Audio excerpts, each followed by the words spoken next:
Everyone. Welcome to... Absolutely fantastic, since you've left my house 12 hours ago. Dude, it's been 24 hours. 21-ish. Let's act a little professional today because we have a guy who actually does this. Ladies and gentlemen, my name is does podcasting and everything. Ladies and gentlemen, my name is Clinton Davis. Up above me to the left is Ethan Hubbard, and up to my right is one of my oldest friends. We go way back to about Halo 2 on the original Xbox. We got Russ on here from Snow the Goalie, a Flyers podcast. How are you doing today, buddy? I'm doing great. You know, it takes me back to our Halo days, and I got to tell you, I don't know if this has happened to you yet in life, but eventually you meet somebody who convinces you that getting rid of your old game systems is a good idea, and you win the battle on 9 out of 10, but the one that you happen to lose is the original Xbox. And trying to find one that isn't modded on Facebook Marketplace was a real challenge. And so I can happily report that after buying a modded one that was a disaster, I did find a regular one. So I'm always down to play a little bit of Halo 2, a little H2, get some midship going in here. Very exciting stuff. But we got to get Tubbs in on it so that way he can fucking get us with the sniper rifle and the rockets. The rocket launcher. They blew up my fucking... Oh my god. Oh my god. I hope he listens can't believe. to this. Listen. Speaking of which, did you see his picture that he had posted? Where He you was talk- the most confident fourth place finisher I've ever seen. I love that fucker so much. I can't wait for him to join us on this shit. Oh, but Russ, tell us what you do, man. What you guys drinking? Whoa. What are you guys okay. drinking over there? I've got a Bell's Official. Okay. And I have the limited edition Busch Latte. Wait. Tactical what? Camo. It's the Wow. Busch Latte Tactical Camo cans. Nice. I'm rocking right now with a Down East strawberry cider, which I'm sure is, going to get my man card revoked by a lot of people, but that's okay. No, this is Michigan. That shit's pretty much like... That and seltzers are what get drunk the most here. Seltzers are nasty. I don't care what anybody says. It's not fun.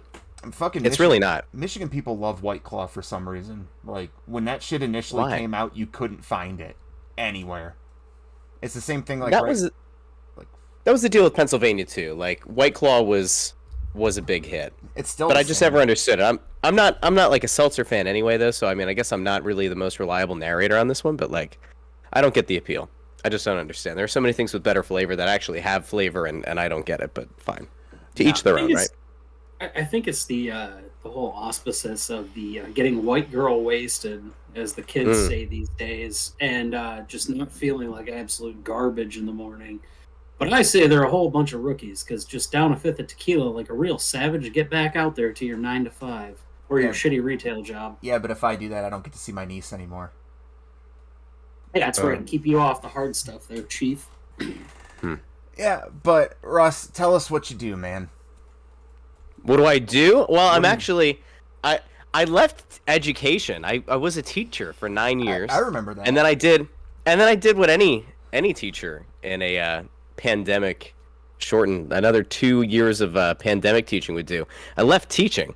So I took a job as a sports betting editor for XL Media. So you can find some of the stuff that I write over on Saturday Tradition is available in Michigan, where Michigan Online Sports Betting exists.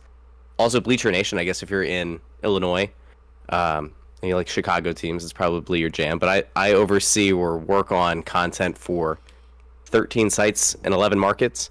So it's a lot, but it's good. It's very good. And then I cover the Philadelphia Flyers because I'm a glutton for punishment. So what you're telling us is, and we can quote you in saying this, fuck them kids. Yeah, I don't know if I go that far. I would say screw their education. You know what? I'm going on with the real things in life. Who needs life skills when you can just bet your life away? You know what it is though, coming from a degenerate gambler and somebody who lives with a degenerate horse gambler. I understand. Oh, playing the ponies. Oh, dear. Oh, she loves the ponies, and no harness racing either. We're talking all jockeys. I don't understand the appeal. I got to be honest with you. Like, there are certain things that I just don't understand. Horse betting, just betting on horse racing is one of them. There's not a ton of variance. It's to me, it's a lap around a track. I don't get it. I'm the same way with like NASCAR though too. It's like I don't get it. I don't get the appeal. I could kind of understand F1. There's at least more variance there, but hey, waiting for you like to play the ponies. For my wife to go, straight Kool-Aid man through the door here and just be like, That's "Who's totally fine. talking shit about the ponies?" Yeah, and I'm not saying that I'd go toe to toe with her because I would assume that she could wreck me at this point. So especially the pony players, they tend to be tough. She's insane. Well, now I'm afraid. Let me rephrase what I said before. I love the ponies. Big fan, big equestrian fan, and I respect each and every person who finds it in their heart to love the good old horse. Well, the second question we got for you, buddy, is who, because this is a wrestling podcast after all, who is your favorite wrestler of all time? Oh, of all well, I mean, I'll lose any credibility. The wrestler who I remember being obsessed with as a little kid was Goldberg, because I wasn't allowed to watch WWF as a little kid, and so I thought Goldberg was the coolest thing ever. Now, I go back and watch Goldberg matches now, and I don't understand the appeal. I get conceptually as a little kid, you've got the long entrance, you've got him surrounded by security guards, which, by the way, like when you think back on it, like Goldberg's supposed to be like the biggest badass in the company who can just run through everybody, and yet he's the guy who needs to be surrounded by security. It never made sense, whatever. I definitely was like a Goldberg kid. I was a Crow Sting kid, and then eventually NWO was obviously my jam. At some point, I was able to sneak some Monday Night Raw. I was able to like sneak out to the living room VCR and schedule the recording, and 9 times out of 10 it would record Monday Night Raw, and sometimes it would just record, I don't know, like some random channel. But for the most part, I was in good shape. I guess those are they were my favorites when I was little. You'd catch the last 15 minutes of Walker, Texas Ranger. Yeah, exactly. Always on before Raw, always. Yep, every time. Yeah, no. But he never lost. He was like LeVar Ball before LeVar Ball. Never lost. Mm-hmm. Never lost. Mm-hmm. Mm-hmm. I don't know a goddamn thing about basketball. That's like my roommate's jurisdiction. I go to him for like all of you my... go pass that on. He'll confirm. Okay. I the only 2 people I know he likes is Sidney Crosby and LeBron James. Those are the only 2 people. Like, oh my God. It is illegal to talk bad about those 2 people in this apartment. I will get evicted. I will say, mad shit. In my time of covering the Flyers, the only time I've ever been, I wouldn't say starstruck, but like it hit me that I was getting to do a really cool job, was I think the first time the Penguins played at Wells Fargo Center, my first year covering the team. My co-host, who has been on the beat for like 20 years, said to me, like, go over and get some quotes from like Fleury and Crosby. And I was like, all right, I'll do that, fine. And I think it was like partway through, I'm standing like 2 feet away from Sidney Crosby, and it hits me like, this guy's going to go down as one of the top 3 players of all time on almost everybody's list. And it's like, that's a really cool thing. So that was like, I think the only time I've ever kind of sat there and been like, wow, this is a really cool job I get to do. So I don't know. I don't think, as a Philadelphian, I'm supposed to hate Crosby. I really don't. Like if he played in, I think the thing about Crosby is if he played for your team, whatever team you support, you would love him. Mm-hmm. But because he plays for Pittsburgh, you hate him. And as a Philadelphian, I have to hate Pittsburgh. But admittedly, like Malkin and Crosby, if they wore orange and black, would be 2 of the biggest stars in the last 25, 30 years of the franchise. So, absolutely, it's kind of hard. I like to remain objective. I've never taken anything away from Crosby. Crosby he's gonna go down as the best player of this generation without a shadow of a doubt. He's at least top 2. At least top 2. Let me throw hockey back at you though. Okay. There we go. Am I good? Let me throw. There we go. Hockey back at you. Yeah. Okay. So let me throw hockey back because I wonder if Ovechkin sets the goals record. If he walks away from the NHL holding the all-time goals record, does that get him closer? If he only ever wins 1 Stanley Cup, does that make him a closer number 2 to Crosby? Or does it always and forever remain, no matter what, like if Crosby's career ended after this season, does it go Crosby and then like you're dropping 2 tiers down to Ovechkin? Like where are you at if he sets the record? So I think there's an asterisk involved with this, and it's only because of the injuries that Crosby had. Mm-hmm. You don't know where the guy would have been if he wouldn't have lost the seasons the time to the concussions and anything else that he's had. Unfortunately, we literally will never know that. I think it does fall on it though. I mean, Crosby's got 3 cups. You have to look at it that way. He captained the team to 3 cups, and he was a difference maker in those teams. Ovechkin had the opportunities to get there and fell short on multiple occasions where he should have been the difference maker, and he was just a non-factor essentially in those playoff runs. Now, Ovechkin can always be a better, more points on the board. He can always do better than Sidney Crosby ever did, but Sidney Crosby was a better leader than Ovechkin was, and that's for sure, because exactly you said, he led him to 3 cups. But for the record, he has the coolest cup win celebration of all Absolutely. time. Mm-hmm. No doubt. All right, good. Look at this. I came on to talk wrestling. We got a little bit of hockey, and I feel both, good about the world. This isn't bad. We both talked about this. We both said we're going to get into hockey with this because his favorite team's the Detroit Red Wings. I'm the Boston Bruins. You're the Philadelphia Flyers. What the hell? Wait. Well, Michigan guy. Bruins fan. That, I mean, I don't know if it was just because I didn't shake my Down East before I started drinking it, or if I just spit up some stomach bile. Mm-hmm. But that's gross. Yeah. I can at least respect the Red Wings because the fact that you're still admitting being a Red Wings fan after the absolute your team somebody made a deal with the devil, and now you're stuck with, I don't know how long this is going to be for you. The Bruins though, Jesus. I'll give you guys this: Brad Marchand is one of the worst things in NHL. 100%. A guy that anybody would love to have on their team. 100%. But a total pain in the ass. 100%. But my heart and soul was in Chara. Chara is my favorite player. I'm a big kill him kind of guy, big hit guy, and he was the best. He murdered people, and I loved him. I loved Rask. That's where my heart always lied. It's not with Boston. It's with those two. So when you see Tuukka Rask, do you see the Grinch? Because I do. 100%. 100%. And I brought this up a couple of years ago. We do a show during intermissions and pregame of Flyers games called Press Row Show on Facebook and Twitter. Mm-hmm. And I brought this up, and my co-host was like, he doesn't look like the Grinch. So I pulled up Jim Carrey's Grinch next to Rask, and we did an entire Press Row Show with those two over our shoulders. And the people who typically tuned into the game were like, oh yeah, I mean, it's just a normal shtick, it's fine. And then a bunch of people, it was one of the seasons where the Flyers were god off. I think it was 2018. It was when they fired Hextall. It was a total disaster. And all these people who just wanted to find a place to vent found us. But then they're like, why the hell is Tuukka Rask and the Grinch together? Oh my God, they're the same person.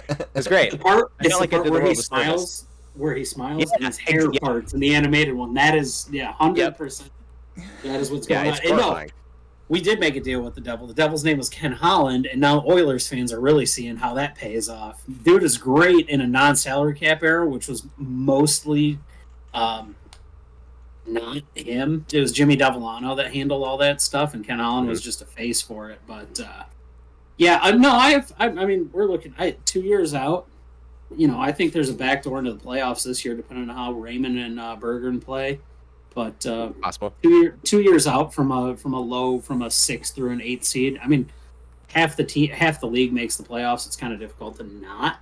For you almost actively have to try not to. Yeah. It's you have to be Ron Hextall.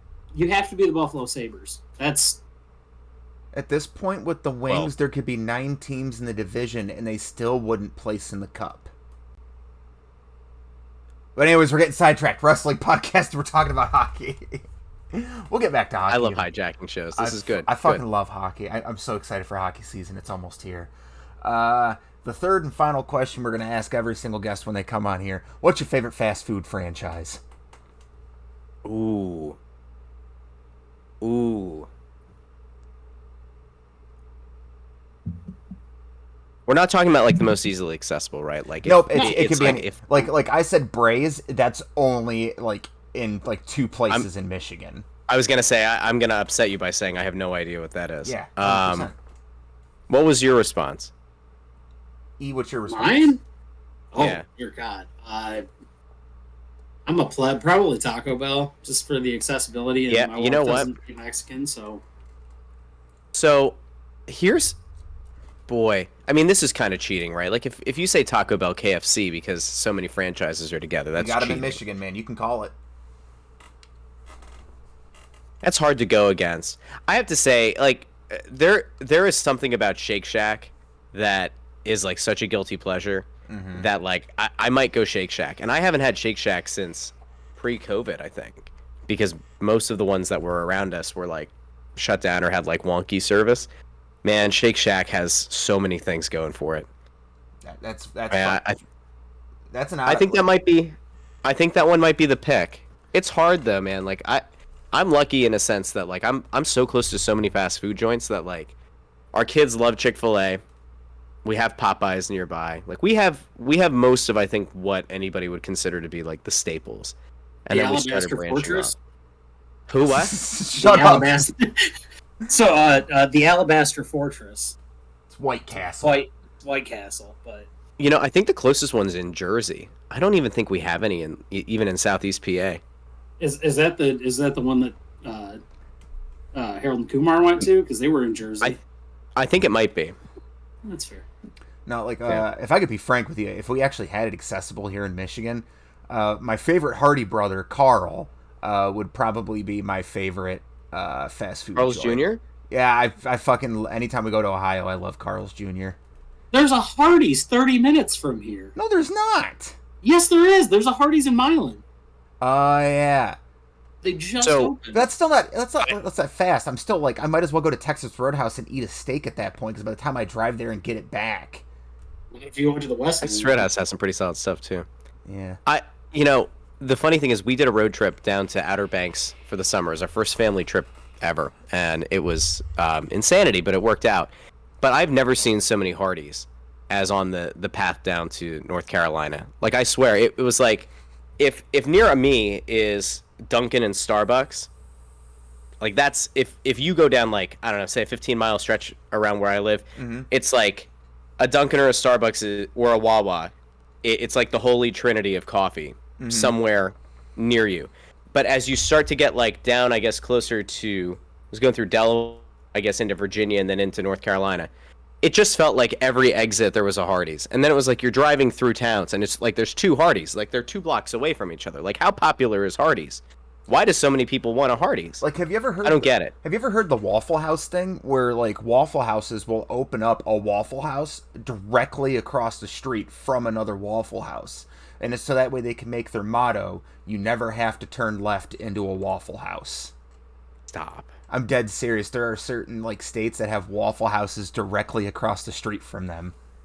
I'm still baffled by the fact that he's saying Holy Trinity of coffee. And Timmy's is not on the list. He's not from Michigan. We're Canadian. I know. Like what's Timmy's? Tim Hortons. Tim Hortons. That's like we have so your version. So like Dunkies out there. That's us. I live right next to a major freeway. There's about 9 consecutive exits that there is a Tim Hortons at every single exit that you get off at. Mm-hmm. I'm thinking of. Is it Tony Horton as the P90X guy? It's Tony Horton. That is Tony Horton. Yeah, Tim Horton was an NHL player. Okay. He played for the Leafs. I've never been. I can say I've never been to one of those places, but I'll trust that the coffee's good. By the way, I'm not saying that the coffee at Starbucks or Dunkin' or Wawa is particularly good.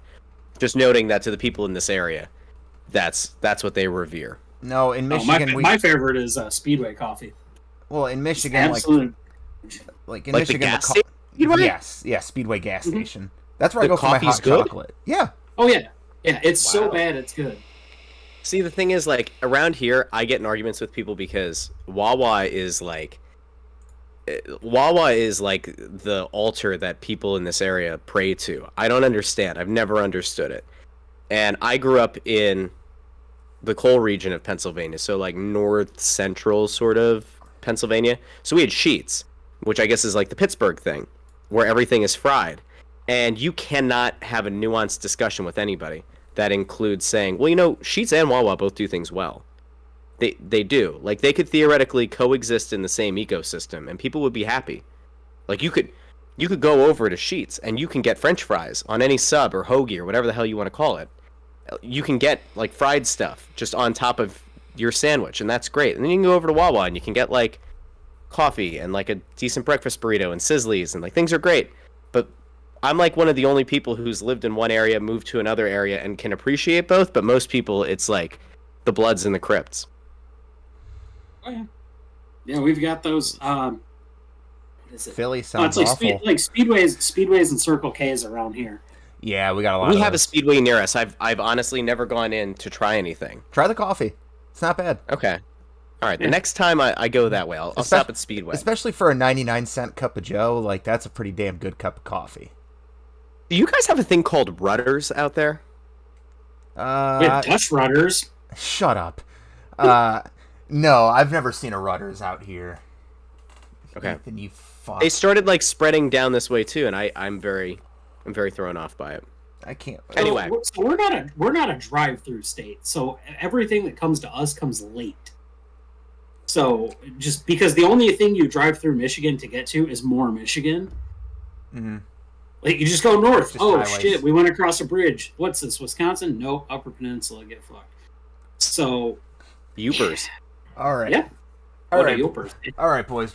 We're about 20 I watched minutes into I watched a this. show with Gordon Ramsay, and he was talking about the Youpers. He was. He went up. He went to the UP. Oh, we're gonna do a Gordon Ramsay podcast next. We started at the mainland, and we went up. Oh, yeah, go ahead. Holy shit! No, that was so Damn good. good. That's Take us damn where good. you're- Gordon That Ramsay. was so fucking good. Holy shit! The flavor. You have to get in there. You know. You've got- It's the hands that are doing it. It's the fucking hands. Excellent. Let's touch that. Just touch that. It's raw. It's still mooing. Put your hands up here. Incredible stuff. Anyway, sorry. No, you're good. So Actually Russ, hijacked the show. no, you're Come good. for the wrestling, stay for everything else, right? It's okay. I love it. This is what we are, man. We're just a podcast of people shooting the shit, and we talk about wrestling. That's like the main thing. But Russ here was live at AEW Grand Slam, and which had Bryan Danielson versus Kenny Omega. Probably the best match we'll see on TV this year. I don't even question it. You got to be there live for it. Now, the main question I have for you about being there live, and it's the one thing I've read all over Twitter, was the body odor really that bad? Because all I've read is that wrestling fans need to shower. Well, I mean, I was sitting in an upper level. So Arthur Ashe, to give people an idea who haven't like done the full deep dive, Arthur Ashe, by virtue of being a tennis stadium, was originally built as open air. And then at some point, I don't remember when it was, they added the retractable roof. So all up along the upper levels are like these additional panels that could open. Now, it didn't look like any of them were open, but because all of the concourses were open, like I don't know if these people that were complaining on Twitter were all down low, but They were. I didn't get it. Yeah, I didn't get it up where I was at, and I didn't get it up, and it was very packed. Like, let me be very clear that the 300 level of Arthur Ashe Stadium, getting to the bathroom, getting to concessions, getting to the merch stand, was incredibly difficult, was incredibly long, was incredibly packed. But, and I'll actually get into that a little bit later. I'll tell you which match it was where there was a mass exodus, and it was a match I didn't expect for there to be thousands of people leaving their seats. Probably all with the same thought that, oh, nobody will get up during this match, so I'm going to go hit the merch stand, which, by the way, this was what I came away with. This little AEW shirt with the Statue of Liberty in the A. It's a really cool, like, I will say AEW's merch was excellent that night. They didn't have, I was really bummed they didn't have Lucha Bros stuff, because I was going to get stuff for my kids. I don't let my kids watch wrestling yet, they're too young, but they know how to do Cero Miedo, and that's really all that counts. And so I wanted to get them something that had the Lucha Bros on it. They didn't have anything. But no, I didn't catch BO, so I guess that's a good thing. Good. So we talked for about, I don't know, 15 minutes about the actual art, or about how a tennis arena or stadium venue, whatever you would like to call it, would actually be perfect for wrestling. Just with everything being enclosed on. Was that, from your opinion, even being at the third level of that, if you've been to wrestling shows at other locations or larger venues, what was your opinion on that as opposed to a larger venue? So I'm trying to think of, it had been, I think, 15 years or maybe longer since my last wrestling show. like to give you an idea. I think it was a Monday Night Raw at either Wells Fargo Center or at like the Santander Center in Reading, Pennsylvania. So that would have been, I think, like a 10,000 maybe seat venue. Obviously, Wells Fargo Center is like closer to 17,000 or whatever. It's where the Sixers and Flyers play. Arthur Ashe was incredible. When I say to you that I don't think that if the folks who run Madison Square Garden reached out to Tony Khan tomorrow and said, we want you to bring the show here, if I'm Tony Khan, I say no. I say I have my place. I'm going all in on Arthur Ashe. Now, that's also assuming that the people who run Arthur Ashe were happy with how everything went. I didn't see it. I have a lot to say about the actual atmosphere itself and about the people and how people treated each other. I saw nothing that night at all that made me think that there would be a negative experience between AEW and Arthur Ashe Stadium. Like, I thought the crowd was excellent. People were respectful. There were only like one or two times where somebody got pissed off in the merch line about how long it was going, but like, other than that, like, I can't envision a scenario where that went poorly. But to me, I never would have thought of a tennis stadium, ever. I never would have considered it. Honestly, before going, I didn't even know that Arthur Ashe had a roof on it. I took a friend of mine who's not a wrestling fan, but just wanted to like go hit up a brewery up that way. And he was blown away by the atmosphere. And he was blown away by the setup. And the coolest thing I think about Arthur Ashe is there are no obstructed views. Because of the way that it's built, because of the way that tennis, operates. Mm-hmm. You're not getting a pole seat like you theoretically could get if you were like doing it at a football stadium or if you're doing it at a baseball stadium. You're not as, I guess, pitched away in the upper levels as you would be in a football stadium. So like, I think we go back to hockey for a second. Like, when you watch the way that the outdoor seating works at baseball stadiums where it's a little bit steeper for the Winter Classic versus when it's at like Heinz Field or Lincoln Financial Field where everybody's kind of just like flattened back. Arthur Ashe was incredible. Like, we were in the 300 level and I didn't feel like it was that high up. I mean, it didn't feel like I was right on top of the action, but I didn't feel like it was impossible to tell what anything, like who anybody was or what anybody was doing. I will say that maybe the one thing that has gotten a little bit more complicated as a viewer is the screens are so massive, like the jumbotrons are so massive, and the scoreboard, screens that would typically be hanging over something are so massive that you actually catch yourself because they're at eye level watching the screen, almost like the TV experience and watching the ring. Like that is maybe like the one drawback, but that's nothing they could take care of. But it was an incredible atmosphere, and just in terms of like feeling like it was an epic event, like they knocked it out of the park. It was incredible.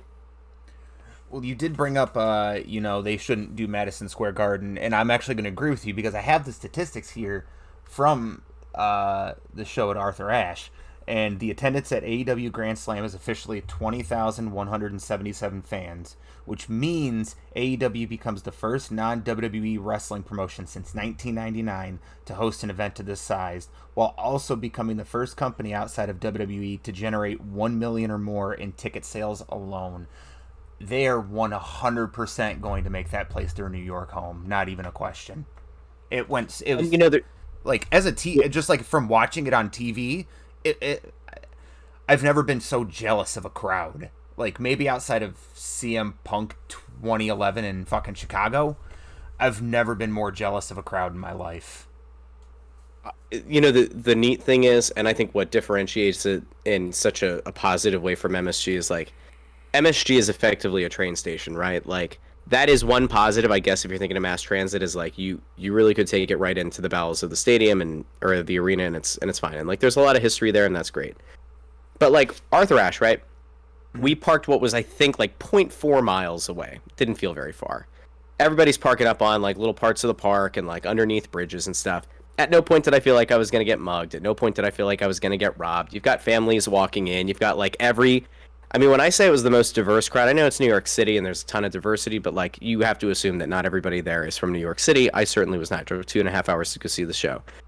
It was like a safe feeling environment, and the neat thing is like the concourse that they've got around Arthur Ashe. Like, you would go in like where they were checking the vaccination cards, and then it's just stores after stores after stores, and it's this whole plaza, and there are like these other exterior the outdoor tennis courts, and there's a whole bunch of stuff that even You can go past and explore before you even get to the stadium. So like in its own like kind of cool way, it's surrounded by parks. It doesn't feel like New York City. It doesn't feel like a big city at all. I mean, the drive through obviously does, but when you're there, it kind of feels like its own hub.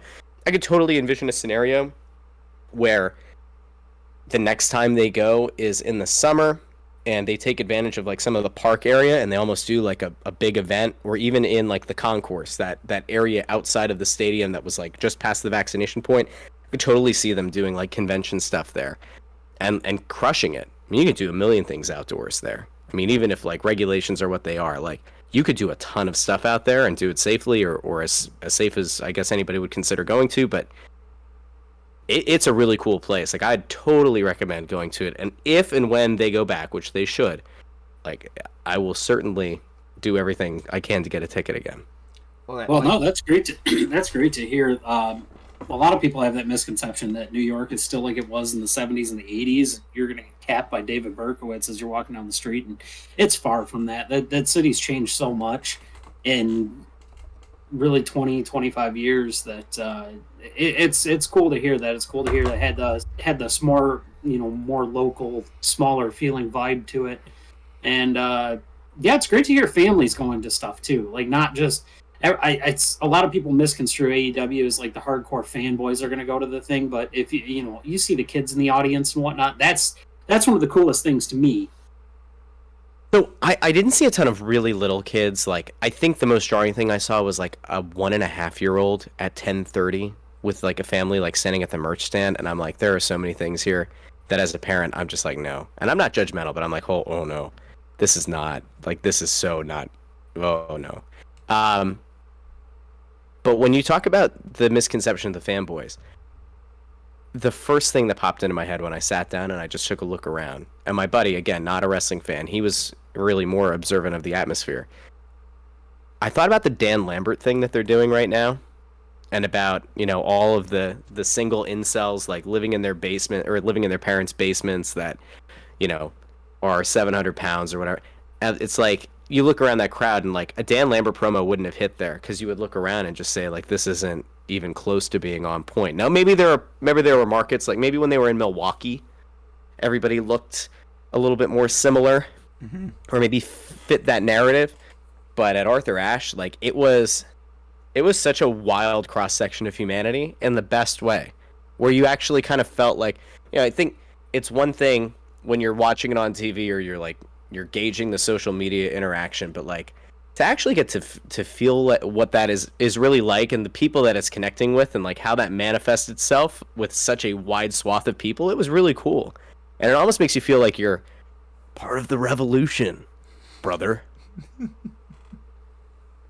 Wow, way to call out the Milwaukee Admirals fans there for being fuck so sorry.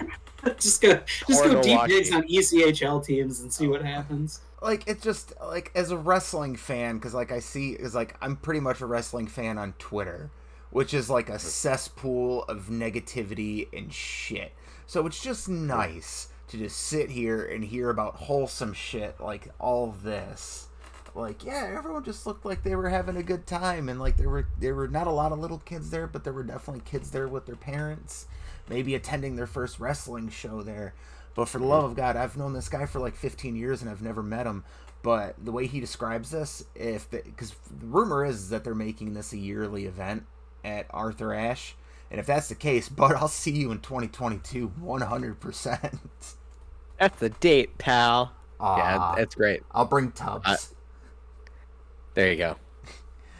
But let's. I don't know how you're gonna get him there, but sure. We'll take the '97 Neon that he drove for a little while. Hot air balloon. I love the dude. Anyways, I do too. So we covered night one a little bit. Tell me some of your favorite things about night one. Oh. Well, I mean, the opener is obvious, right? Like 100%. So here's how you know like a match transcends things, right? I'll be honest with this. I was such a lapsed fan for such a long time that like I missed CM Punk. I missed a lot of Daniel Bryan.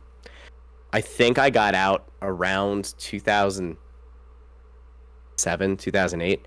The only thing that brought me back this comes back to the first question you asked, was when I found out that Goldberg was coming back after like 15 years. I was like, all right, let's see where this is going, right? I was like, all right.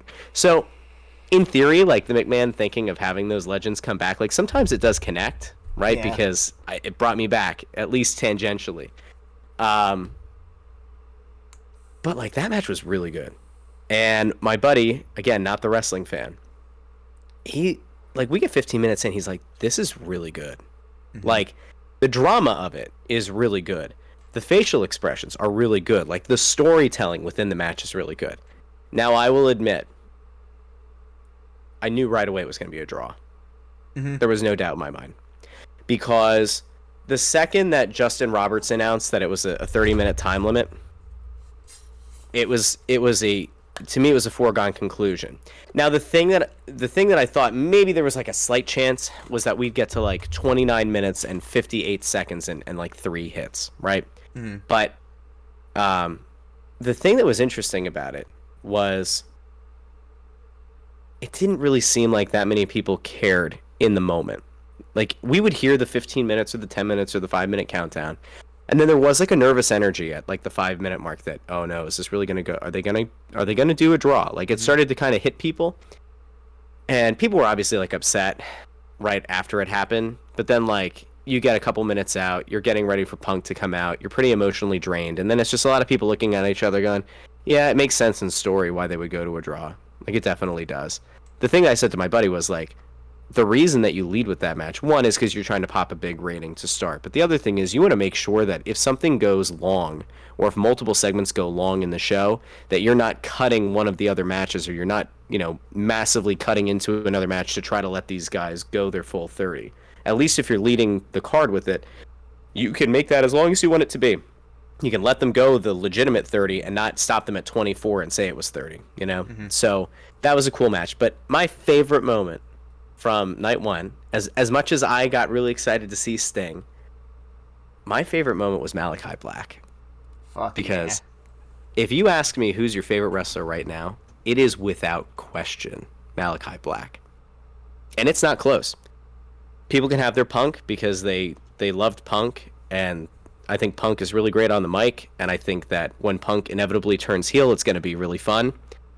And I think Bryan Danielson is a hell of a talent. But to me, it's Malachi Black. Like, there is so much to love. And I'll admit, I appreciate what Cody Rhodes did, bringing AEW into existence. But he needs to piss off. He needs to go away. He needs to go away for a while. He does not fit. And the funny thing to me is, I was listening to Busted Open leading into that show, like leading in that week.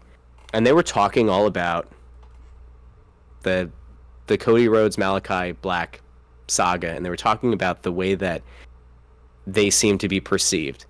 And the people hated Cody. This wasn't like people are so in love with Malachi that they were going to boo whoever was on the other side. The second Malachi Black's music stopped and that initial hit for Cody, the boos rained down. And here's what was cool. I went back and watched the match on my DVR when I got home, because I wanted to see if we were going to see audio manipulation like the WWE does when they don't get a crowd reaction they want. The funny thing is, the boos were so deafening that I couldn't hear the beginning of Cody's music, like past that initial note. But on the TV feed, you really didn't hear that vitriol. And so you might have been like, oh, it was a mixed reaction. It wasn't mixed. And I was in the 300 level where, like, admittedly, there were times that, like, the lower level were exponentially lower, and that sound was kind of getting trapped down there, but you could tell it was going on, and, like, some of the timing was off in, like, chants. It had to be at least, I think it would be really safe to say 80-20 Black. And the stuff that was being chanted about, like, F Cody, Cody sucks, like, it was going throughout the entire match. Now, it was in small subcategories. It never really caught on as a full arena chant, but people did not like Cody. And, like, to me, when I look at the names that get brought in and you start to, like, have the thought of, who's the first AEW superstar to jump to the WWE? He won't do it, but Cody's the guy who should, because he doesn't belong and he doesn't fit. He has no place on the roster. I genuinely, at this point, He feels so far out of place. I cannot understand. Like I don't get it. I genuinely don't. And again, I miss the Cody and WWE time. I missed Stardust, but I don't get it. It was you didn't miss anything. It was honest to God the Anthony Ogogo match. That is the moment every single person turned. Was that when he beat Anthony Ogogo in under 10 minutes? Yep. That was the switch of like, and I'll give Cody this. He puts over people. He does. He put over Darby. He's put over who was it? He put over Brody Lee in that awesome squash match. But like, Ogogo was a made man. He was fucking money, and you beat him in under 10 minutes with a move that's not even your finisher. Yep. It was the thing that I hated, and this is kind of like where I think I turned. I mean, I at no point really connected with Cody in whatever story was trying to be told, but the Ogogo thing was weird, and it got so strange when he made it US versus UK. And then he came out wearing, I don't know if you guys watched the show Man in the High Castle on Amazon Prime, but like it's the show that's based on what if the Nazis had won? Like what would America have looked like?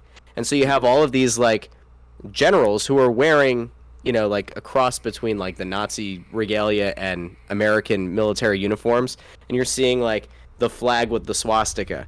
And to me, I saw Cody come out with like the ridiculously long robe and the weird little tassel shoulder pads. And I thought, this guy looks like one of the generals from that show. Like it does not connect. The aesthetic doesn't connect.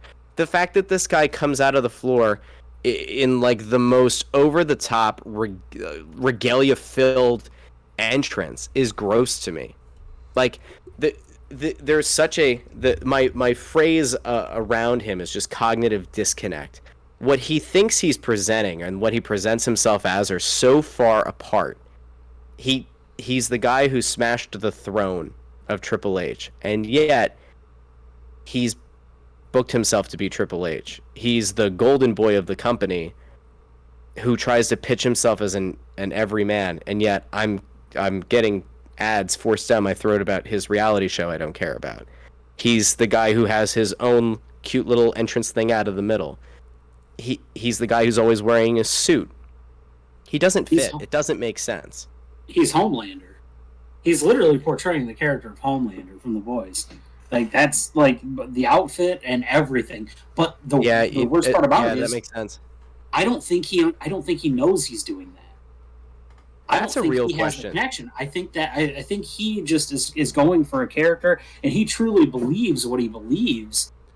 But it's everybody else is going, no. He's got to be pulling a rib on everybody. It's got to be part of a character, and he's playing a character that's different from the character we're all connecting with. It's the thing about like he comes out of the middle. He doesn't come out of the heel tent. He doesn't come out of the fucking face tent. He comes out of the center because he is not a heel. He's not a face. He is Cody. To where Malachi Black comes out in the center because he's not a heel, he's not a face, he's a badass fucking tweener. Like but he does. But see, I don't even view him as like coming out of the center. I just view him as like he appears on the ramp. Yeah. Like to me, it doesn't even come off the same way. Mm-hmm. In all honesty, like it's just like a late lights up thing. It's an amazing entrance. I think you're right, though, about him not getting it or, like, he's pulling the biggest rib because if you look... The only thing that makes me think that, like, something sunk in was, like, 2 minutes into that match because that's when the audio from what I remember and the audio from what I was hearing on TV really started to come through. That's when he started getting booed mercilessly. That's when he's exchanging strikes, and it's boo yes. And he stops. I think it's like he knocks Black out onto the entrance ramp, and he's standing there, and he's like getting ready to like do his little, and he looks around, and he's getting booed. And again, it's like 80-20 maybe. It might be 90-10, but he's getting booed. And he kind of has this moment where it looked like he broke character and was like, "Holy shit! Like, are they like this is real? Like what did I do to deserve this?" It's like 6 or 8 minutes into the match. There's a section where they're on ramp side. He's in the back corner, so he's opposite TV side. He's in the back corner, Malachi's in the corner. They're exchanging stuff. The ref's counting him down in the corner. He turns around, pushes the ref. If you're a face, you don't touch the ref. Yeah, that's a thing. So I don't know if that was an adjust on the fly type deal or what that was. That felt like a fly type of deal, honestly. It seemed like it was, and then like it also there's a real bad botch that happened in the match that had nothing to do with either of them that I think also kind of took away from the live feeling. Yeah, Arn starts on opposite camera in that corner, and he straddles the camera like I don't know, like he's pole dancing, I guess. I don't know. He's straddling the pole to come out to the other side, and his foot gives out, and he falls. And I think most people were distracted by it, right? Because you don't see Arn doing that. And when he fell, people were actually kind of concerned, like, oh, he's not a young guy. He doesn't really move well anyway. And then you're like, well, I don't think that was actually part of what was supposed to happen. I think he like got up on the apron on the wrong spot and was just trying to quickly maneuver over.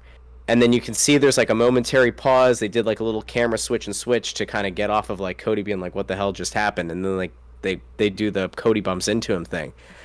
And like that fell flat. Brandy getting in the ring and flipping off Malachi got a big pop, but it got a big like go away heat pop. It was again, like, what are you doing here? It doesn't. I would love to be nice, but like there to me is like nothing redeemable about the storyline. Like I genuinely was at a spot where it was like, you know, Flair was maybe going to be coming in, and I thought like, is there going to be a story where Flair looks at Arn and says like, we fought against his dad, like what the hell are you doing? And there was going to be like an Arn turns on Cody thing, but I don't get it. I don't understand that relationship at this point. Like it doesn't seem to make a whole lot of sense. Arn standing out there with like the Denny's menu that like Andy Reid holds for the Chiefs, like just doesn't make sense. And like Brandy having this triumphant return and flipping off Malachi in the ring, like does not make sense. Like no. It makes no story sense. It's almost as goofy as Rosario Dawson like stepping to Malachi the week before. Like, is the thought here that like he's just not going to hit a lady? Probably. Like, well, no. My thing was I don't know if this, you know, demonic force is, you know, going to go out and, you know, hit women, but like I don't understand. I genuinely don't get it. And like Brandy being there and doing what she did, like it almost felt like she was making it about herself, and it actually took further away from the match. Yeah, because here's the thing. This guy decimated you 7 weeks ago, and then he has spent the past 7 weeks destroying every person in your faction. So the best thing to do is let's bring my wife who just had a baby and a 70-year-old man out ringside as I take on this demonic force. Yep. Because that makes all the sense. Yeah. Oh my God. If he would have brought out Pharaoh, I would have turned off the TV. If I'm being honest, if he ever brings out Pharaoh again. No, bring him out and then have Black take him. Just smear black face paint on the dog. Have him walk out with him. That's awesome. Okay, never mind. I take it back. But yeah, that was my favorite match, like by far, because even though those dumb shenanigans happened, the fact that Malachi went over again was big. I love and the like, black man. You know, maybe. Like, listen, maybe that's where we come back and we say, thanks, Cody, you put him over, hooray, like, woo. But to me, like, anything that Malachi does at this point, I mean, I don't know what it's gonna. It like, does he burn a cross to get people to go against him? Like, does he go to Alabama and burn a cross? Does he talk about like supporting the Taliban? Like, I don't know what he has to do at this point to get heat and to get like heel heat. But he didn't have it in New York City at all. And so I honestly feel like, in a way, if the goal was to make Malachi a heel, it speaks to very poor booking putting him against Cody. Because I thought Cody, even going into it, was on tenuous ground anyway with the fans. This did nothing to help. I mean, it just kind of made the anti-hero, which in a sense is a good character to have. And, I mean, I'm very excited to see what they do with Black. Again, Buddy, who's not the wrestling fan, was blown away by him. The reality was blown away by the move set, was blown away by the fact that like the guy has MMA background and actually, you know, looks real when he's striking. He's a star. And I know that like Punk and Danielson are going to get, you know, a million of the headlines and they're going to get the push to the main event. But like to me, like, Malachi Black is the star. Like, he's the guy that you can build this company around in a lot of ways. I am absolutely enamored. Well, Darby are going to have a barn burner, double or nothing. You see, you got to put him up against Darby or Jungle Boy or something. Like, you got to put him up like against one of them over baby faces. I wouldn't. I think the only way that you get real heat on Malachi is for him to do something to Sting. I don't think it's because I worry about what happens if you put him against Darby or Jungle Boy, because you got lucky in that you managed to go into a face versus face match with Punk, and Darby came out and didn't get any real negative heat. I would not tempt fate again with that. Okay. I don't think it makes any sense right now. Could it eventually down the line? Yes. But to me, like, you have to go after somebody who is so widely loved and revered, because it wasn't Arn Anderson. Like, I think maybe that was the thought, was that Arn is so beloved in the wrestling community that, like, attacking him was going to turn everybody. Sting, to me, is the guy. Like, he's got to do something horrific to Sting. And then, like, maybe you play it in character that, like, he breaks Sting's neck. Something that's, like, ridiculous. That would get Malachi Black a lot of heat, because I don't see people turning against Sting. So it's either that or OC. I mean, the Orange Cassidy's your other option on that. Do you want to know why no one's going to turn against Sting, though? It's easy. It's because he's the best legend role they have right now. He's a legend who doesn't interfere with anything involving the booking of the top stars. They never put him in any kind of title programs or anything like that. And in fact, if you ask me, at this point, if you want to give Sting and Darby a shot at the tag titles against the Lucha Bros because they're 4-0, I'm fucking for it. Because they've done such a good job building Sting. He has 4 tag team wins with Darby. Like, you could definitely put him in the contenders match at this point. I'm fine with Sting being around as, like, a special attraction. I would not make Sting a even remotely close to full-time performer. But that's what they're doing to him. Like, I'm saying, I don't mind at this point. Like, he's a legend who's like, okay, he's never put himself in this position. If he wants to, yeah, and it's a tag title, who's that going to affect? And he's not going to win it. Yeah, I could see that, I guess. No, I'm sorry, go ahead. But yeah, I don't know. Listen, I think that it just makes a lot more sense for them now to just kind of push Malachi as this, like, face who's going to go take on everybody who's a fringe guy. Yeah, we'll see. He actually just won the title last night. He won the PWG tag team titles with Brody King last night. Oh? Yeah. PWG had a Tremendous 5, I think it was called, last night. And the Rascals were the tag titles holders leading up to the event. They stripped them of the belts because they are currently MSK in NXT, and they are the NXT tag team champions, so they stripped them of the belts. They had a tag team title match, and Brody King and Malachi Black came out with the win. Interesting. Yep, that DVD will be out in like 7 months. Huh.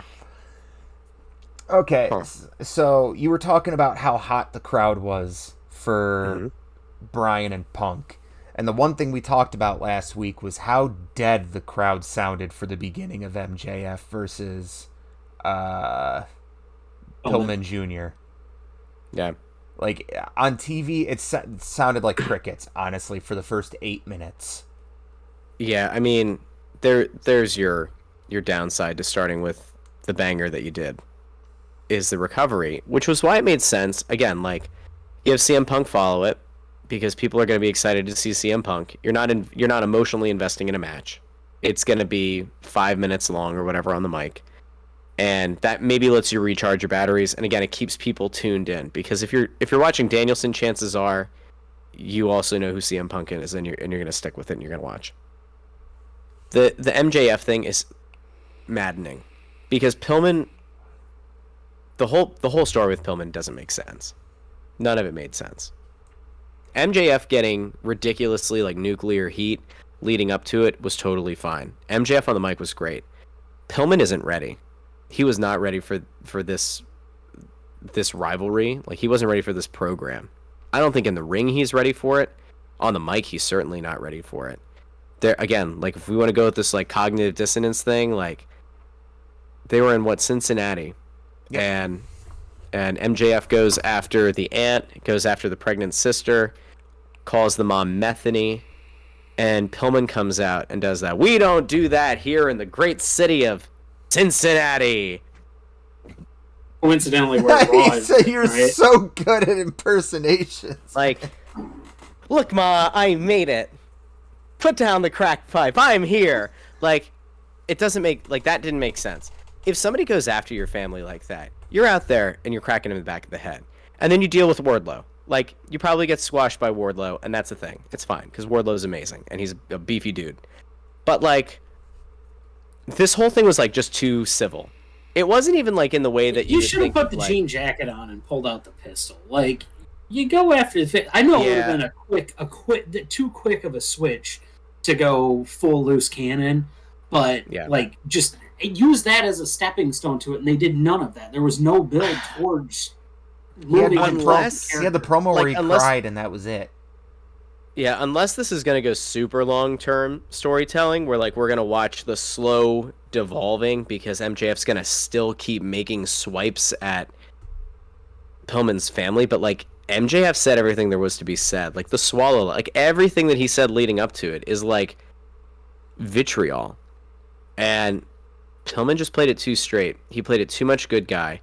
And, like, here's the difference. Like, if you want to think about somebody who's polished, like Black, versus somebody who's not, like Pillman. Black goes through his matches and goes through the psychology of his promos, and then eventually, you know, kicking someone's head off their shoulders. And he does it in a way where it's done, and then he looks to the crowd as, like, the kiss. Like, as the kiss goodnight. Pillman, the second he comes out, is staring at the crowd.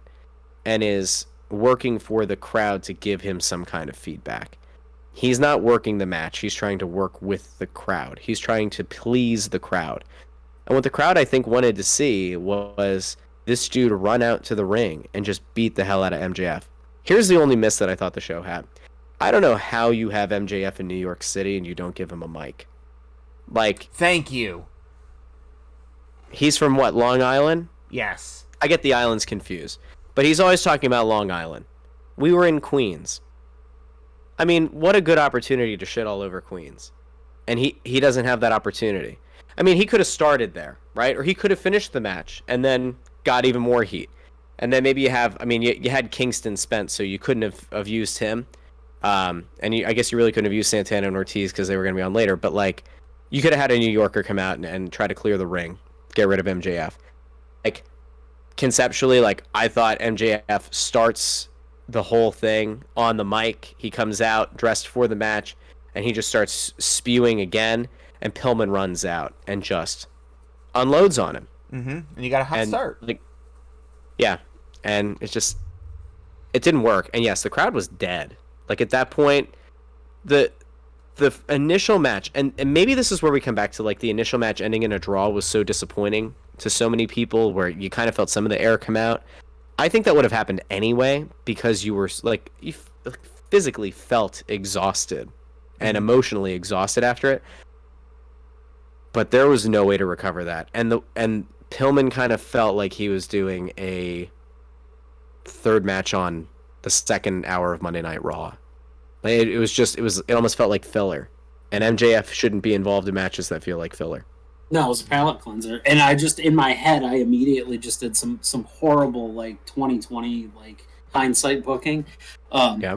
So, GCW shouldn't have had Moxley win the title from Matt Cardona. It should have been MJF. And then you could have had the Battle of Long Island for the GCW title. Man.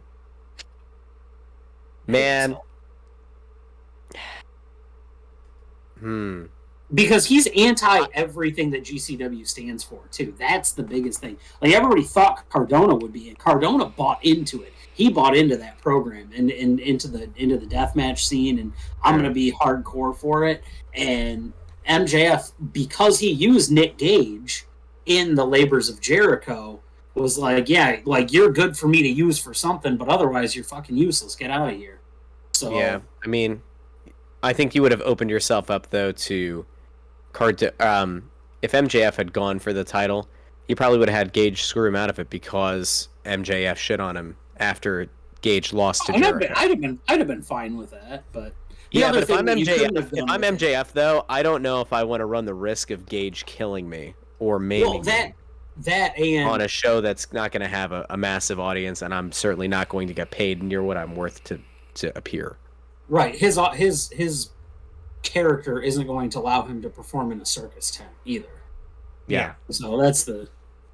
Yeah. I think one thing that Grand Slam could have benefited from it is a shuffle of the card, because I feel that if you would have had MJF and Pillman on Friday, and you got a promo out of MJF before it because you would have had the time, you could have moved like the bunny, like Anna Jay and Penelope Ford over to fucking as the palate cleanser match. Like, nothing against them, they had a fairly serviceable match on TV, but on TV we saw 3 minutes because they edited it down. With the Pillman and MJF match, you could have edited that shit down to about 7 minutes, and I think that would have been a much more enjoyable match. But I think nobody watch Raw has Jackson Riker versus Karrion Kross going on right Fuck me, great. Can't wait to talk. Anyways. Oh boy. Fuck me, Raw. Go ahead, Russ. Just what I want. Now, it is funny though, because I could tell you, like, the Rampage portion of Grand Slam, when you look at that card, like, I think it was a better card than Dynamite. Mm-hmm. I thought it wasn't a better balanced card because there were so many tag matches. That, I think, is like where the balance thing came to play. So here's where I'm at, right? You debut Punk, you debuted Danielson, and I don't think on either of those shows, well, pause. When Danielson debuted, it was pay-per-view, so you were going to have a limited audience. But when Punk came out on Rampage, the one tag team that I would have gone to right after Punk debuts is the Lucha Bros. I would have done everything in my power to be like, you want to know what AEW is? This is AEW. Because for as problematic as some people view the Lucha Bros because they're choreographed or the Cero Miedo, all the time gets a little bit campy, there's so much to love about Penta and to love about Rey Fenix that, like, to me, like, that is a perfect embodiment of what makes AEW, and you didn't do it. And so, like, when I looked at the Rampage card and I saw you're going to have Lucha Bros and Santana and Ortiz, I got excited at, like, the possibility of what those two teams could do together.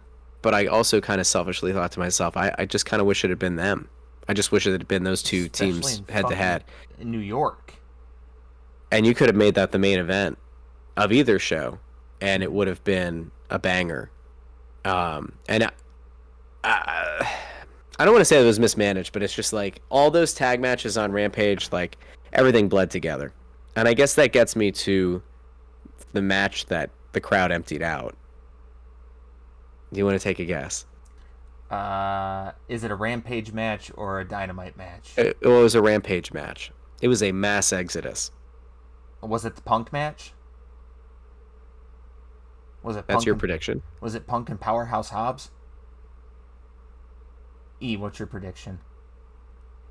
See, that one makes sense because that's in the middle of the card. That's prime. That's right after Britt Baker, because I feel like people went there to see Britt Baker.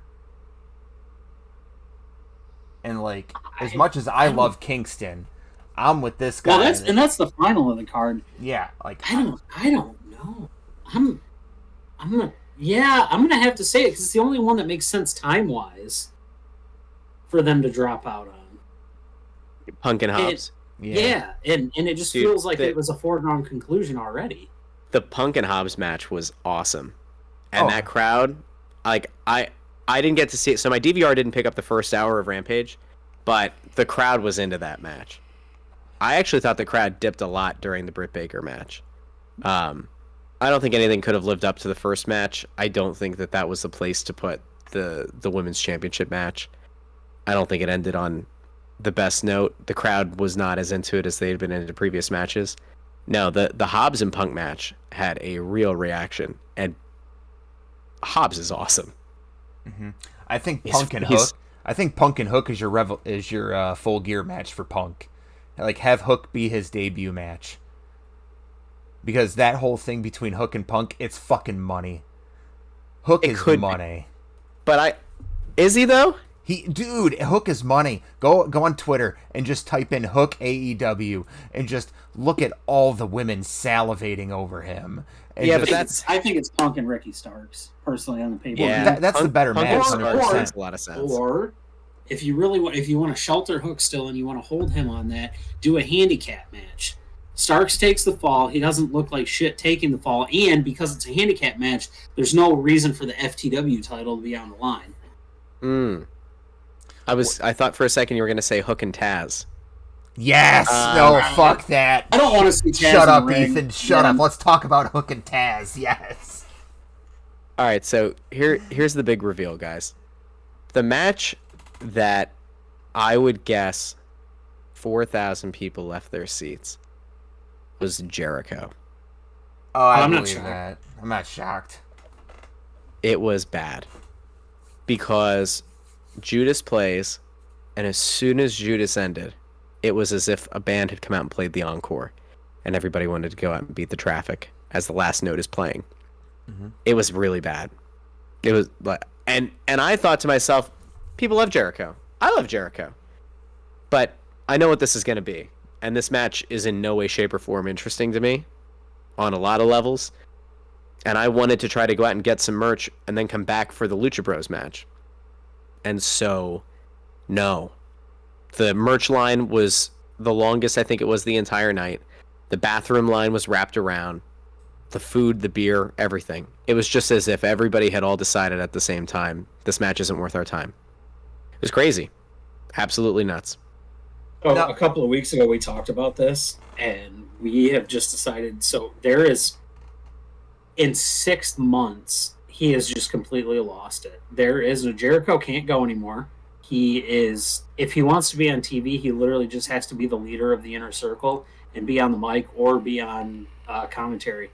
He can't go in the ring anymore, which is just so different from 2 years ago for somebody to lose it that quick. Usually you can see like a decline, and the bottom fell off. So to give away a little bit of the review here, because we're just talking about the show. We're not going to give like a definitive review. Jericho and Hager lose, and then America Top Team, all of them, come into the ring and beat the shit out of him. Yeah, Paige Van Zant does this a lot. It's very distracting. And then she works Jericho's body before Jorge Masvidal throws one of his flying Masvidal? knees. Yo, dude, Masvidal was amazing. That was awesome. That was awesome. Awesome. I've been saying this I've been saying this since that happened. He is going to have a wonderful career as a professional wrestler whenever he wants to. Yep. I think him, Andre Arlovsky, and Junior Dos Santos. And if Paige Van Zant could stop taunting like her fucking D-pad is broken on SmackDown, she would be a phenomenal fit to the AEW women's division. What was the girl that was on the other week? Michelle something? Fuck, I don't know. There was she had a segment in there, and she actually was good. So I went up and looked her up. So like I was saying the other week, I can't remember her name. I feel bad about it. But she actually has the right, like, brings a little bit of character to the AEW thing. Paige Van Zant just looked really excited. Yes, okay, the other MMA chick they had there, where she would legitimately drop in tomorrow and be great. Absolutely. Yes. Yeah. There's just some people that you see that with, like Masvidal could do it because you've seen the dude on the mic and he's money, even though you can't really understand him. When Masvidal and Malachi Black go toe to toe in 2023 at Arthur Ashe, it's going to be something to see. I'm gonna have fucking wood for days for a match like that. No, but like redwood. I completely understand that. Like, no one gives a fuck about Men of the Year. No one gives a fuck. Like, to be honest, it's a wrestling crowd. No one cares about UFC at a wrestling crowd unless it involves Brock Lesnar or Ronda Rousey. Like, they don't. They tried the whole Cain Velasquez experiment. It didn't work. I think they tried the wrong thing with the wrong guy. That's the issue. Because look at everybody else that you've brought in from an MMA background that's worked in wrestling. Even as far back as Severn and Shamrock. I think Impact gave up on Stephan Bonner way too quick. Like, I thought Stephan Bonner was a fairly serviceable tag team. You know who would have been awesome as a wrestler, even though he was badass in MMA? GSP would have been a fantastic in wrestling. He's too real.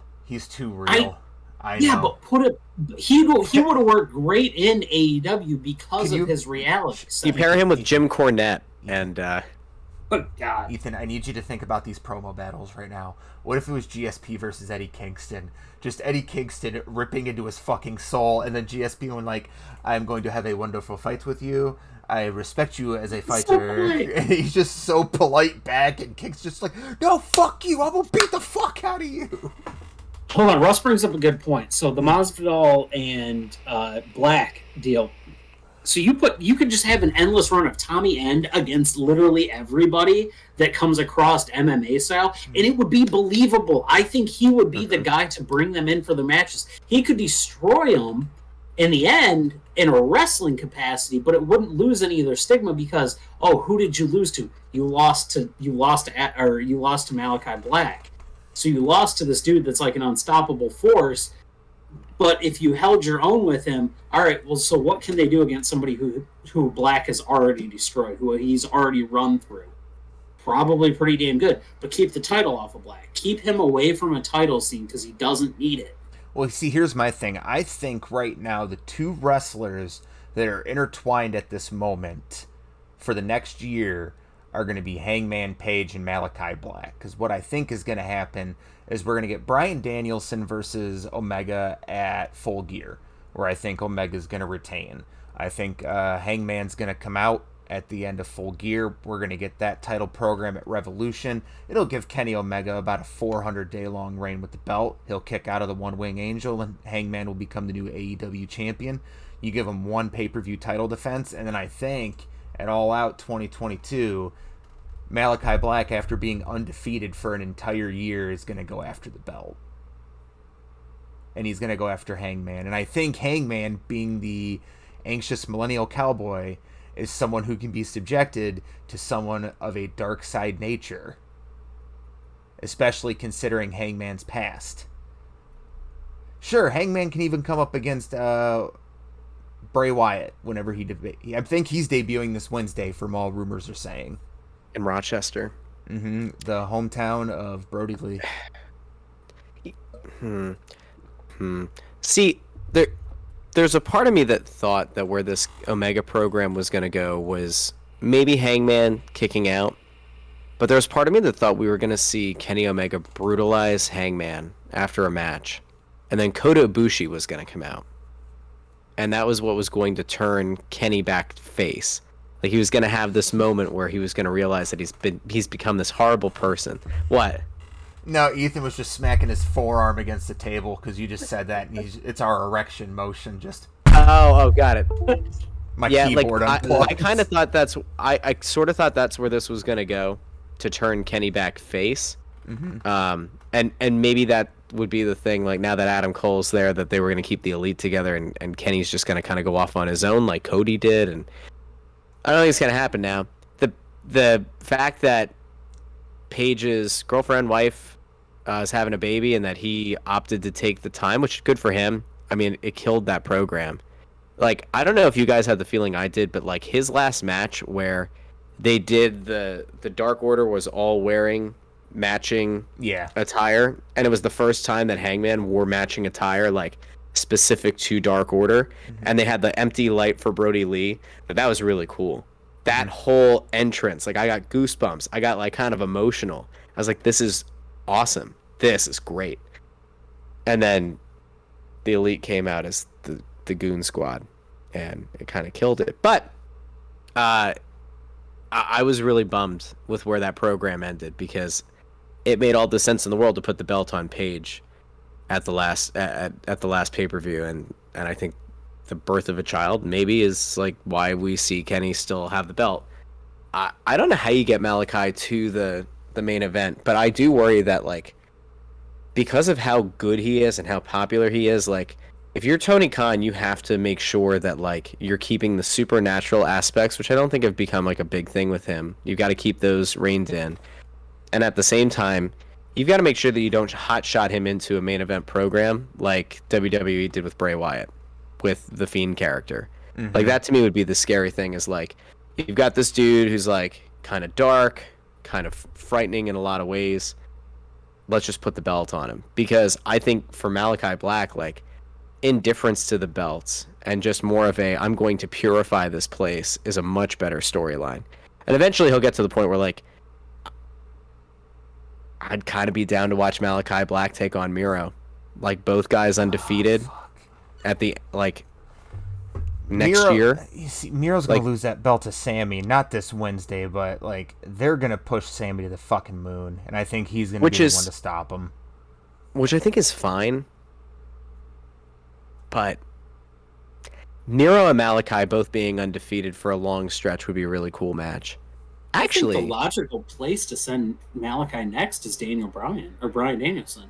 I just, because you go through and you look at, okay, who can he touch but not tarnish, and still you're going to get a good match out of it. It's not going to ruin either guy, but it's going to push one of them farther. And you do it while it's hot, because if you don't do the Danielson thing now, if you do it in 6 months from now, it could stunt momentum in a different program. He's hot. He's not really in a program per se. It feels like Danielson's trying to go like the kill the elite mode, though. So I don't know. I don't think we're in like a close timeline to that kind of thing happening. I do. All right, we talked about this a little bit ago, but like, if the idea is to put Malachi Black up against a face who people maybe would support enough that they wouldn't turn on the face,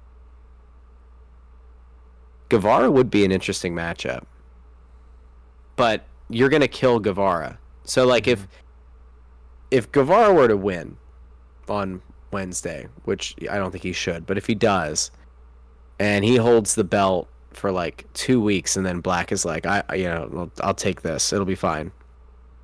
And maybe he, like, goes after the inner circle, which is, like, really not even a thing at this point.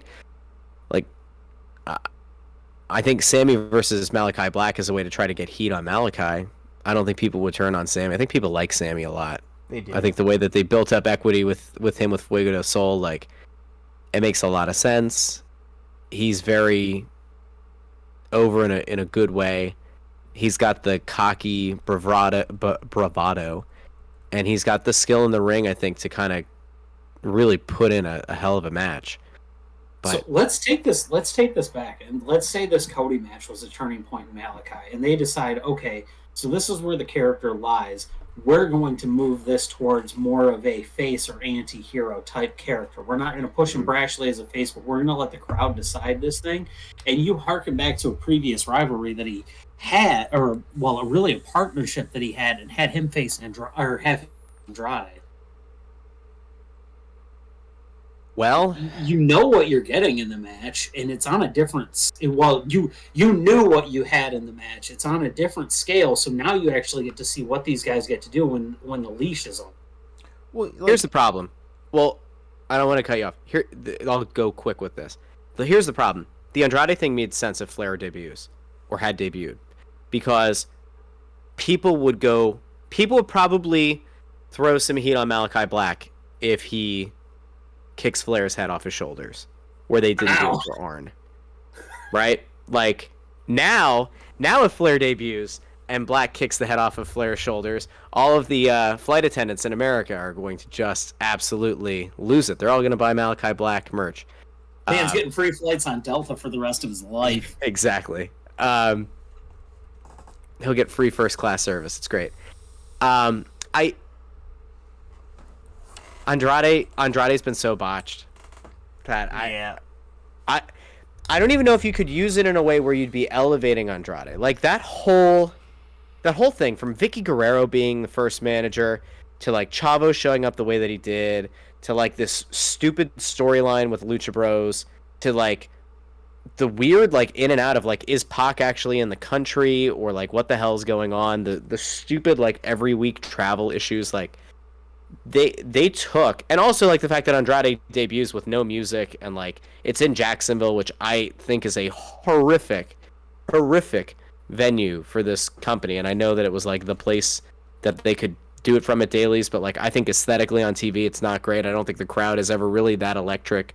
I think 9 times out of 10 it's like a 5 out of 10 Most crowd. electric they ever were was the debut, or was Moxley's debut of the live Wild Thing music. That was it. Yeah. That was the hottest that crowd ever got for reaction. So I think the match could be really good, but like I don't know in story right now if it makes sense, because like I honestly don't know how you fix Andrade. Like I think that should be a priority for them, but like I don't think it's there, because I think like if Andrade were like upset enough to like 1 out, then that's how you bury Andrade, is have a hell of a match for him on his way out and have Black go over. But like I don't think it does anything for him if they have a match, because Andrade's not beating him. It doesn't make sense. Straight up, we have all just said his name, Moxley. Malachi goes after Moxley next. It makes sense. Moxley won't be hurt by a loss. Everyone loves Moxley. Yeah, but what were the guiding principles for why Black went after Cody? They don't in any way, shape, or form align with Moxley. Not every... Like if they don't all have to be the same, though. He can make up any reasons. Like, he can think of one of the 7 deadly sins that Moxley, like you live for gore or some shit like that. Like, you have a bloodlust. And gluttony, I guess. Gluttony. You have a child on this earth, and you are coming out here every single week, and you are putting your body through broken glass and barbed wire consistently. Like, you have a gluttony for pain that needs to be taken care of. Like, anything. You can pull fucking anything out of your ass with Malachi and it'll work. He'll just come out here going like, I am going to do the Buddhist ritual where I put you to sleep and then I tuck you in and I go tell Vince Russo he was a terrible creative director as I'm kicking him round and round in the face as he's strung up by his ankles. Like, anything Malachi says is fucking money at this point. I do like the Miro one though. The Miro pride, because that does make the most sense. If you wanted to go if we take everybody's routes here, and we go Clint's route on the 7 deadly sins, and we go Russ's route on how things fit together, Miro is the most prideful person in the company. He is the most braggadocious of anybody that they have, as to I am the best because I am the best. Like that's how his character is built. Then he's so prideful in himself that Malachi will find the downfall in the pride. You gloat about your wife, you gloat about your beautiful wife, and you pray to your God. God is not real. Like, there's something like that. There's got to be some kind of... That would be fucking awesome. Here's a really good question, guys. What's Miro's biggest weakness? What's the thing we've gone back to? His neck. His neck. Right to the neck. His neck. He doesn't do well taking shots to his neck or his head. Who happens to have the deadliest finisher that targets the neck and head area? Malachi Black. Malachi Black. Mm-hmm. Yep. Ladies and gentlemen, thank you. I'll see myself now. How awesome would it be if Malachi did like a gimmick? Like, his debut was as easy as this. Just the number 7 deadly sins. He's going after each member of the roster for each one of them. Cody could have easily been pride. Cody could have easily been lust, because he was like pretty much an attention whore. Like, the spotlight always needed to be on him. He could go after Jericho for gluttony, but I don't think it behooves him anyway to have Malachi Black anywhere near Chris Jericho. No. All right. Well, so I don't mean to press this conversation on, but then we get on to the Pride and the Powerful. So they have the beautiful Baseball Furies attire, which was just money. As a Warriors fan, that was just straight, like, they embodied their envisionment of New York City, and that was super cool to go on. The match, in my opinion, nothing to write home about. Good match. Nothing spectacular happened. I don't know what Clint's opinions are on it. We didn't really talk about that. 7 minutes. We got about 5 minutes of it on TV, so I can't really justify there. There's people who are saying that, like, the pops for Lucha and Proud and Powerful were like the hottest of the night. Like, them, Kingston, pretty much all your New York boys were like even hotter than Punk. Yeah, because by that time people had enough time to recover. I think like listening back on TV, you can definitely hear partway through Rampage, you can hear the crowd pick back up. To give you guys an idea, because you had mentioned with the idea of like the Hobbs match being one that people would leave for. There was a good chunk of time between when Dynamite went off the air and when Rampage went on. I think it was like 15, 20 minutes, maybe. It felt like a long time. It felt like enough time to go use the ridiculously long bathroom line and to get something to eat. Which is why I think that match actually had a pretty solid crowd for it. But yeah, by the time this match happened, people were back up for it. Because, like, talking to people in the merch line about who you like the most and what got you back into wrestling, like, Lucha Bros were they were a big talking point. There was actually a guy going around wearing a Penta mask, which I thought was the coolest thing, who was just yelling Cerro Miedo in everybody's face, and I was totally there for it. I wanted to just run around behind him, and every time he did it, I just wanted to go, just says, fear. So, not to cut you off. Just didn't have gloves. We have a buddy who wants to do the podcast with us, but he doesn't want his face to be shown. So he's like, I'm just going to come on with a lucha mask. And I found him the Penta mask. It was $40. Totally worth it. There's somebody that sells them on Etsy for $40. Yeah. And if I find their name again, I have no problem retweeting it, whatever. They actually look like they're fantastic quality masks. So he's just going to come on here wearing that, doing an Italian accent, going like, I'm little Guido. Where's the ZD? The Italian Defamation League. The Italian Defense Force. Was it Tony D'Angelo in NXT? My favorite gimmick. Favorite gimmick. Named after Tony D'Angelo, who only has a ton of controversy in the NHL. Great, yeah. What are you trying to say? Joe Pesci's gonna be his manager. It's gonna be great. Where's this Vince McMahon? I don't see Vince anywhere. Where you at, Vince? Where you at? I don't see this guy anywhere. Funny how? Oh, fuck, I'm toasted. All right. Where's Marissa Tomei at? They told me she'd be here. But the one running theme with Rampage that I saw from the live audience to TV was that the matches were significantly shorter on TV. They gave us like 3 minutes from Penelope Ford and... Anna Jay. They gave us like 5 minutes from that 8-man tag. They only gave us 9 minutes from the main event. Which, by the way, I lost my bet there. None of them bled. It was weird. Yeah, I liked that match where there's no color. Yeah. I did like that the bell rang and Mox and Suzuki were still just fighting on the outside. Still just throwing chair shots at each other on the outside. You just needed Maki Ito at the top of the stage just doing her thing where she just sings while people are beating the shit out of one another. You have zero concern that fits nothing with the match. I don't care. It's my favorite. So, I don't know if you saw it. You probably watch every week. But there was a week where it was a 6-woman tag. And it was the heels versus the faces or whatever, and the faces all come out. And Maki Ito's the first heel, and she's just doing her singing thing. And the heels just ambush the faces or just beating the shit out of them, and she just refuses to stop singing. Yep. And I've been an Ito stan since that day. She's perfect. I want her back in AEW. The women's division needs her. She wasn't going to have the Suzuki Gate happen to her. She wanted her time. She wanted her song. Which made sure of it too. Is it bad that like I feel like sometimes this company, the only negative that I have to say is like, I feel like sometimes they get really caught up in the mystique and the idea that everybody who watches the product also has this like long held understanding of everything that's happened in New Japan and has happened on the indies, and like.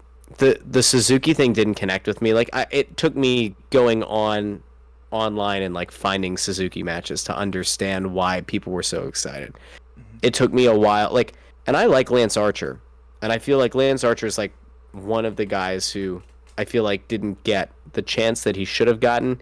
And now that they're adding this influx of bigger name talent, I think Lance Archer is just kind of destined to kind of disappear, which is sad. Mm-hmm. Like that match to me just didn't make it didn't connect with me at all. Like there were some cool moments, but I feel like this like notion that was a main event match didn't do it for me. Like again, had you given us like Santana Ortiz versus Lucha Bros as the main event and let them have 12 to 15 minutes to really put on a good match, Like, that would have been an awesome way to end a New York show, because regardless of which team wins, and probably be Lucha Bros, like, people are going to go home feeling like they got their money's worth. And, like, a lot of people were leaving as the main event was happening. It was kind of like that. Weigh your options between traffic and staying for the final match, and, like... You see, they got me there. I'm a Kingston mark. I would have stayed past traffic just to fucking get autographs with them. And I'm a slut for New Japan. But I will say, as a guy who's a huge Kingston fan, that match was very disappointing. And now that they have announced that they're going to have a fucking Philadelphia street fight in New Japan, it just makes all the sense in the world why that one was so tame compared to the one they're going to have in Japan, because they're probably going to go all out there. So in realism, actually, I'm gonna ask this question because we're at the tail end of the Rampage deal, and we're gonna move into Extreme Rules, which I think is unfortunately gonna get glossed over in regards to that. 2300 Arena. Have you been to a show there? I'm gonna go to beer. Russ, sorry about that. Russ, directing the question. So the old ECW Arena, 2300. Yeah, I haven't been. Yeah, I have not been. So I guess it's technically one of those hallowed grounds of wrestling at the Hammerstein Ballroom, MSG, and hopefully now Arthur Ashe Stadium, truthfully, continues to develop into these things. Unfortunately, we have both seen wrestling shows at an arena that is now defunct. Actually, two arenas that are now defunct. And so unfortunately, we'll never see that again. RIP JLA and Kobo Arena, both absolute shitholes, but fantastic places to see shows. I used to go to yeah. Well, you saw a show at the Palace. Because I saw WCW ran I saw the Dane Palace. Cook there, if we're being honest. Boy, I'm sorry. No, but I was you know what? It was a pretty good show. I'm not gonna lie. Yeah, but you gotta remember, I was a WCW kid. DDP is my favorite wrestler of all time. Like, yeah, bang, Diamond upside down. Go do some DDP yoga and watch him with his veneers. Honest to God, I have DDP yoga, and when I was doing jiu-jitsu, that shit was wonderful for my back, because I would come home, my back would just be in pain so much. Like, I still go see my chiropractor, but like his yoga, phenomenal. Can't recommend it enough. Yeah, so Josh Mavato, the mysterious Mavato, who's a local wrestler around here, he actually appeared on Dark last week, I think, 2 weeks ago, maybe last week. He used to run he ran the yoga class that was before Tuesday and Thursday nights at the wrestling school. So I used to go to it. And he's actually a really good instructor for that, and that DDP yoga was the shit. And I can tell you, I did not want to do class after that. It is amazing how much self-resistance is involved in that. But holy shit. That was better than going to the training sessions itself. Sponsor us, DDP Yoga.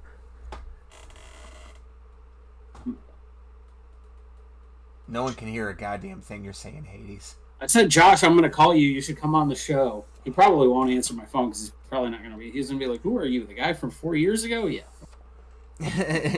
Last Diamond Cutter, do you have my permission to die? Yeah.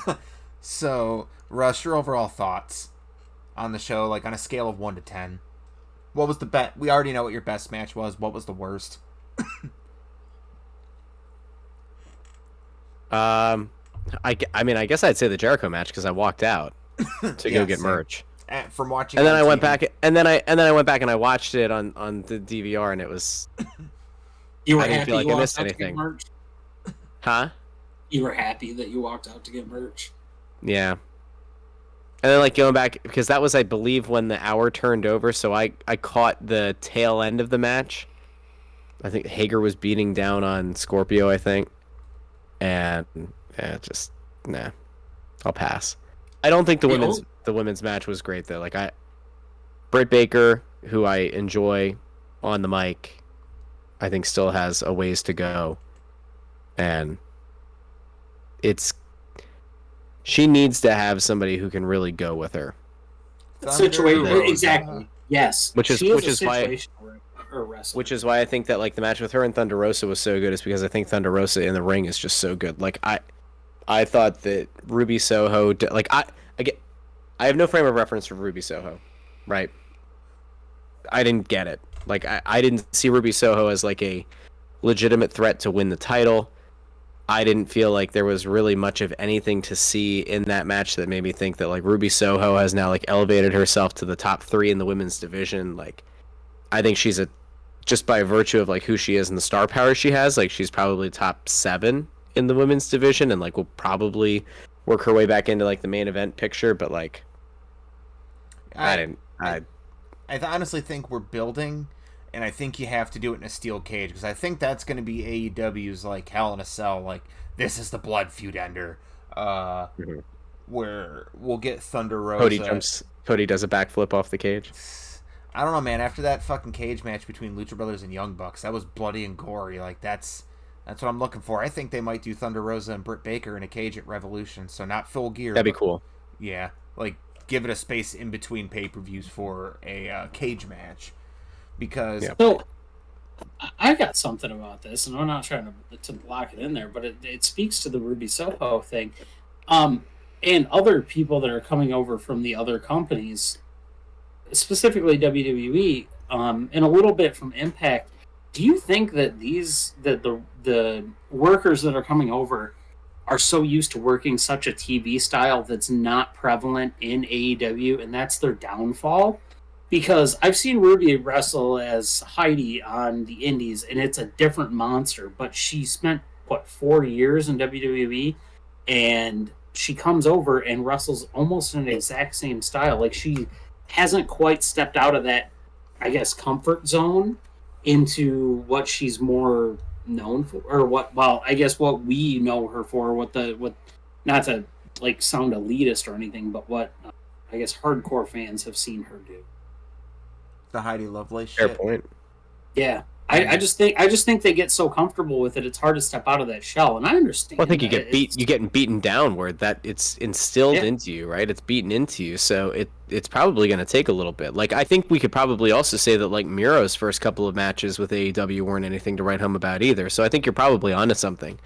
It would just be interesting to see like if she goes back to the style that you're talking about. Like, maybe she connects better, but like I didn't get it, and it was a shame because like even in the Casino Battle Royale.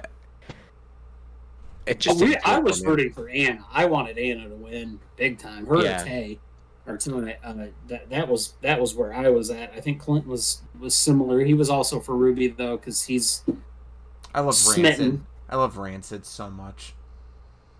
You know, it's a shame that Vince McMahon isn't booking AEW, because you know that like after Anna Jay and Ty Conti go out there this week and have their match and they lose, and they bring out Wyatt to take over the Dark Order.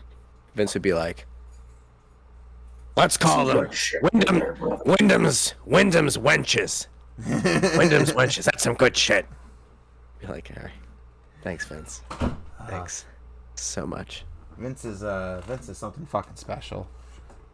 All right, so I'm going to let Clint start to touch on the news. I'm going to step away for just one second. We're not going to really cover news. There's not really much news. We just got fucking... No, we're just... our easy news for the week. On Wednesday, we're going to touch on the Chris Kanyon Dark Side of the Ring. Definitely less controversial than the last week's Dark Side of the Ring. Still a little bit, though. Still a little bit, but we understand why. The Chris Kanyon story has been out there a lot longer than most of the details of the Kanyon story have been out there longer than the Dark Side of the Ring details that we have, or than the Plane Ride from Hell details that we have. But for the love of God, our podcast is named On a Forklift after Chris Kanyon and Judy Bagwell. Like, we're big fans of Chris Kanyon. Don't get us wrong. Otherwise, just the same. Honestly, it's just been a rolling train of hearing about these contracts that are coming up, and basically fantasy booking in our head. Clearly, more stuff about a certain person not going to be appearing on AEW. We've kind of touched on the PWG changeover, and Sami Callihan broke his ankle. So I guess I've touched on the news for that. Yep, and also Tetsuya Naito has been removed from the G1 from a knee injury. So, right. So yeah. Other than that, not much has really gone on in the wrestling world this week. A lot of stuff from AEW coming up this week. We're going to touch on the Chris Kanyon episode. I think our top 5 list is going to be the top 5 worst debuts in recent memory. Which I'll give you a little tidbit here right now because we've been talking about them. Miro is on my list of top 5 worst debuts in recent memory. Is Andrade on your list? No, because it was forgettable. I forgot about it. It didn't offend me. Oh, like for a so the Mickey Mouse shirt did it, but no, it was. I know what Miro is capable now. If Miro would have debuted when he did with the gimmick that he currently has, I wouldn't be talking about him on that list. But the fact that he came out as a bubbly best friend to some chuckle fucker named Kip for his wedding and feuds with the best friends over an arcade machine is a complete waste of that man's talent. Yeah, I agree. The second he got away from Kip, like there's been horrible debuts or even re-debuts of like new characters. Great debuts of new characters like The Fiend. The Fiend was great before they killed him off. Yeah. And I'll even say this, Goldberg coming back in 2016 was great. It was good. It was everything really after that sucked. Him beating Kevin Owens. The squash of Lesnar was so unbelievable to watch live. Mm-hmm. Like, as it was happening, I just remember waking up the house because I yelled. I couldn't believe that spear, jackhammer, we're done. Mm-hmm. Wow. We used to, when we used to watch the pay-per-views together, we used to have like score sheets where we'd like do predictions and shit. And there was that match, and every single one of us was like Lesnar, of course, except one dude. He said Goldberg. He was like, I got a feeling it's Goldberg, and we ridiculed the fuck out of him the entire pay-per-view. We're like, it's not going to be Goldberg. They're not going to let Goldberg win. And then you could have heard a mouse fucking fart in that house. That's how fucking quiet it was. If we're talking like top 5 most shocking moments of the past decade, Lesnar and Goldberg might be number 1. If not, well, I wouldn't say surprised because CM Punk was like posted all over Twitter a week before it fucking happened. Yeah. Yeah. But yeah, shit like that. We do a little top 5 list to get people back into wrestling because like you said, there are people who have been out of the game forever. There's people who've missed Punk. There's people who've missed Bryan. And we try to get them back in and get them all caught up. I think our list last week was our top 5 current favorite wrestlers were my Eddie Kingston, and his is Hangman Page. Yeah, I like you, we both stepped out. Well, at least me, I know I stepped away for quite a while. From 2008 to 2011, I stepped away. Yeah, and I was actually slightly longer than that. I stepped away. Well, I guess not longer. I was away from like 2009. I popped in 13 for. I watched WrestleMania every year, but other than WrestleMania and Royal Rumble, I didn't watch anything. Yeah, Rumble is appointment viewing for me. Mm-hmm. So yeah, because you got to see who's coming out. It's just fun. It's my favorite match setup, and because it only happens once a year, I will forget that the greatest Royal Rumble happened, except for Titus World Slide. Other than that, amazing. It happens once a year. That's it. That was so good.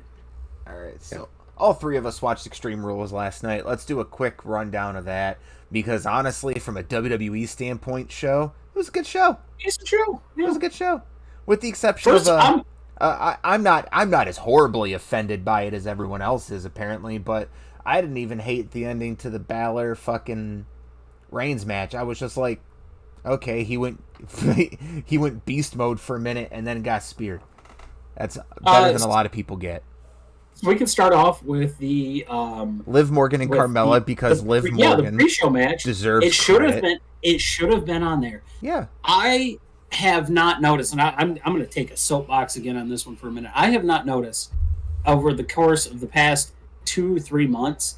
I thought that they were pumping sound in with Liv Morgan, and they are not. They are not pumping sound in. That is the crowd. There's a crowd reaction. You can see a visual reaction with the crowd because WWE has been a repeat offender of pumping sound in, and then you look at the crowd reaction, and it's just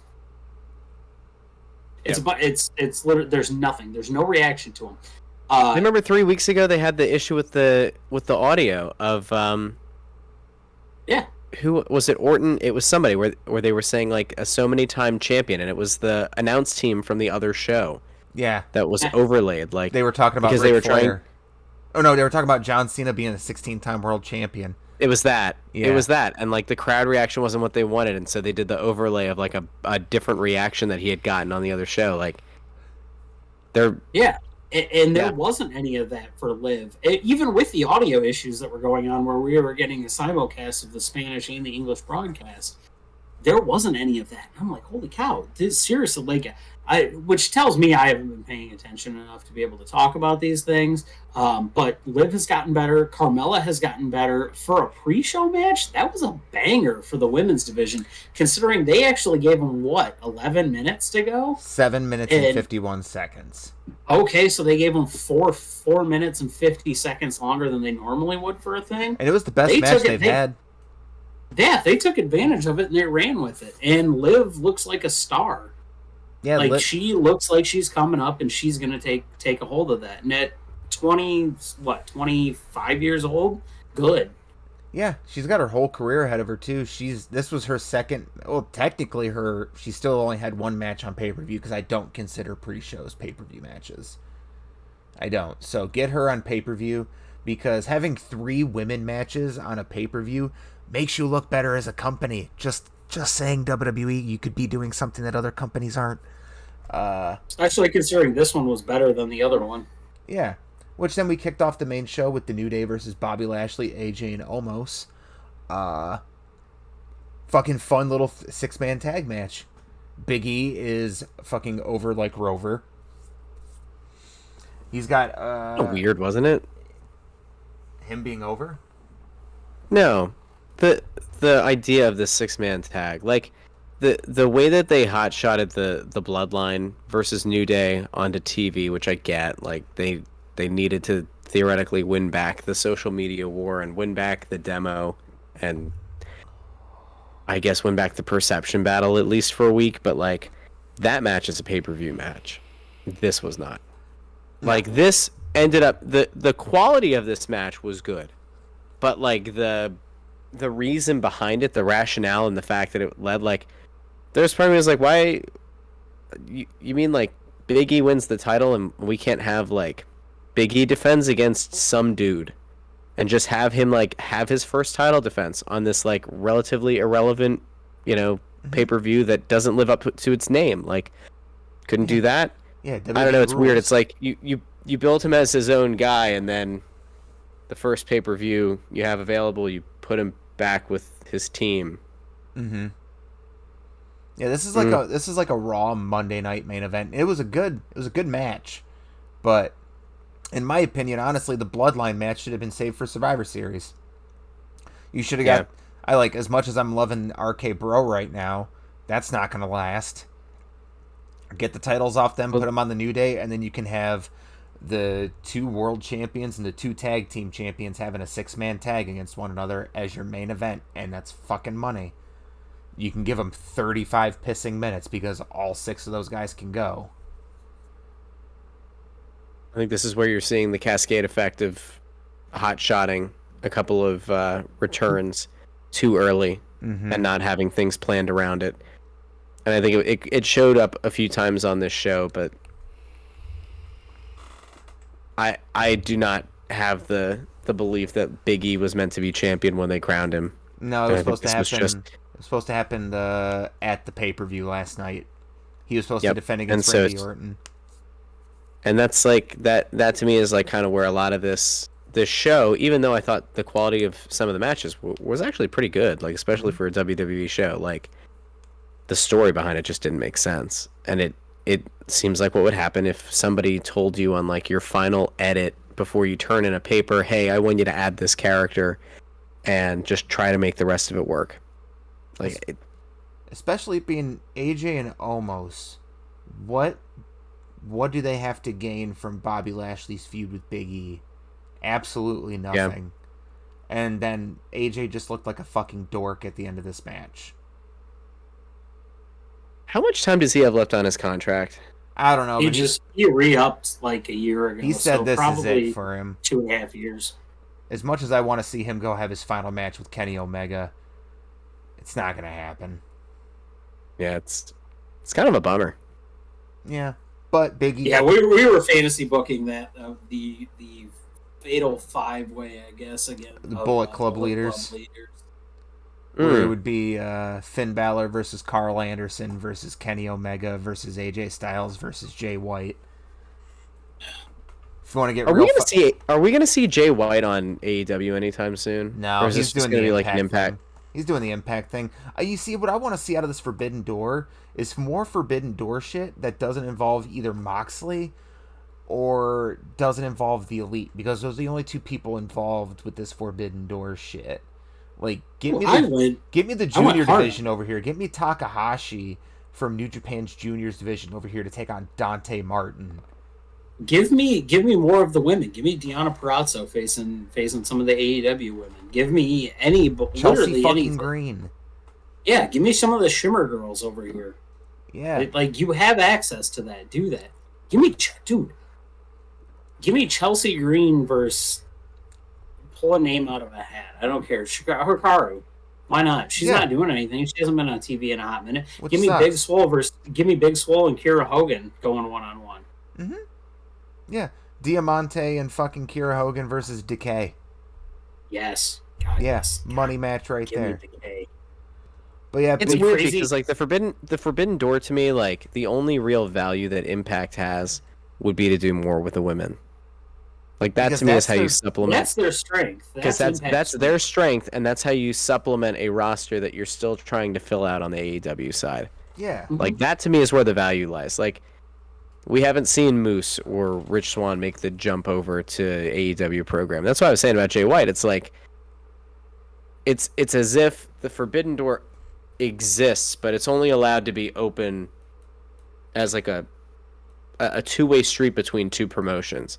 You're not seeing that go as a triangle. Mm-hmm. Like there's part of me that's like, all right, well, are we going to get to a point where you're going to have Jay White's Bullet Club cross into some kind of an issue with Impact and then pop over onto AEW and then start a program there, and then the Impact guys that have been, wronged by the Bullet Club show up on AEW looking for revenge, and then you kind of have almost like your, I don't know, like the like a three-way Survivor Series sort of thing, where like then you have all three promotions represented. Like, I feel like at some point we have to build to a card where there's like a super show where these three are featured. But like to me, like the Impact, the Impact part of this doesn't make sense.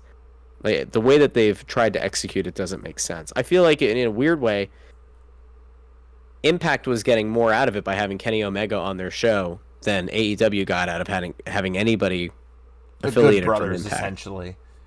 Yeah, but like the Good Brothers, they don't do anything. They don't. Like they've had what, 3 matches on AEW programming this year. They were involved in that 10-man tag. That's the last thing I can remember from them, outside of coming over and doing the geek shit.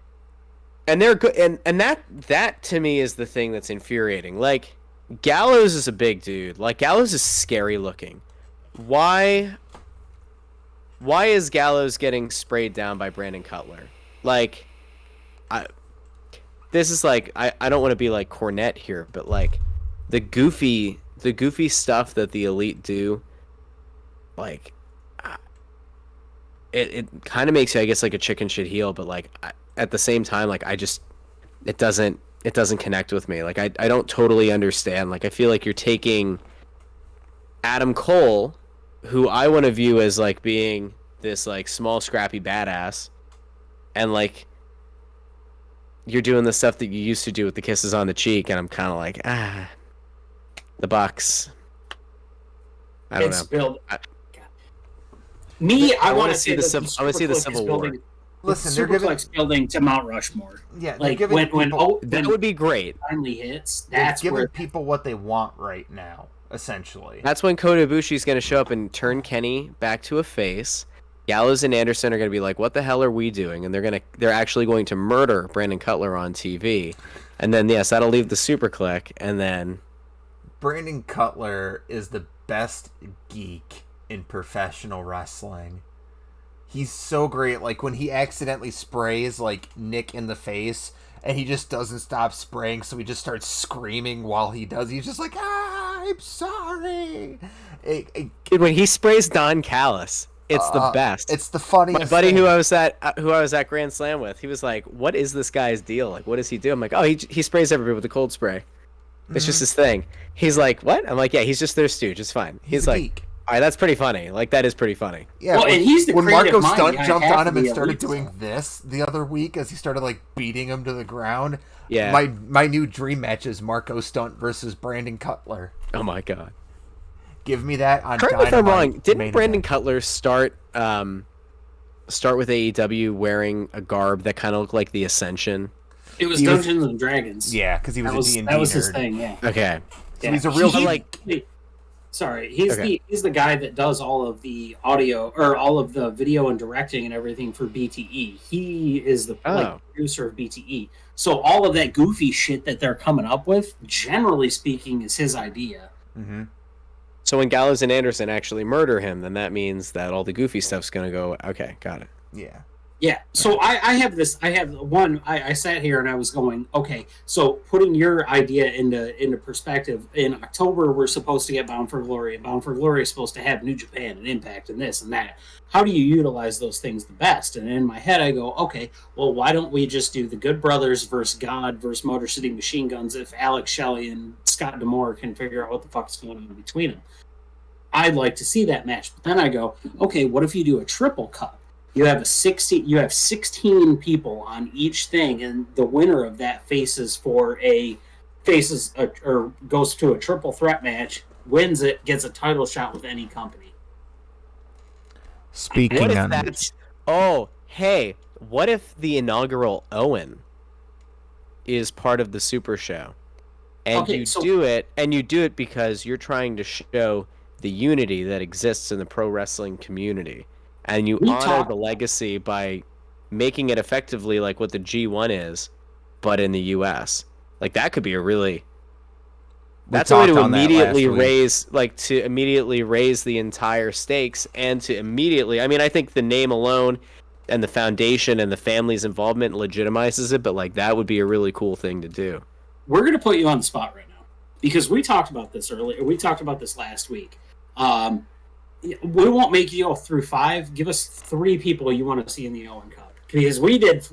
We actually, technically speaking, we almost booked the entire Owen Cup, but we picked 16 wrestlers essentially. I've got 2. No, okay, I've got 3. Jungle Boy. Okay, that was on mine. Wardlow. Ooh. Singlet? Is it the singlet? Yeah.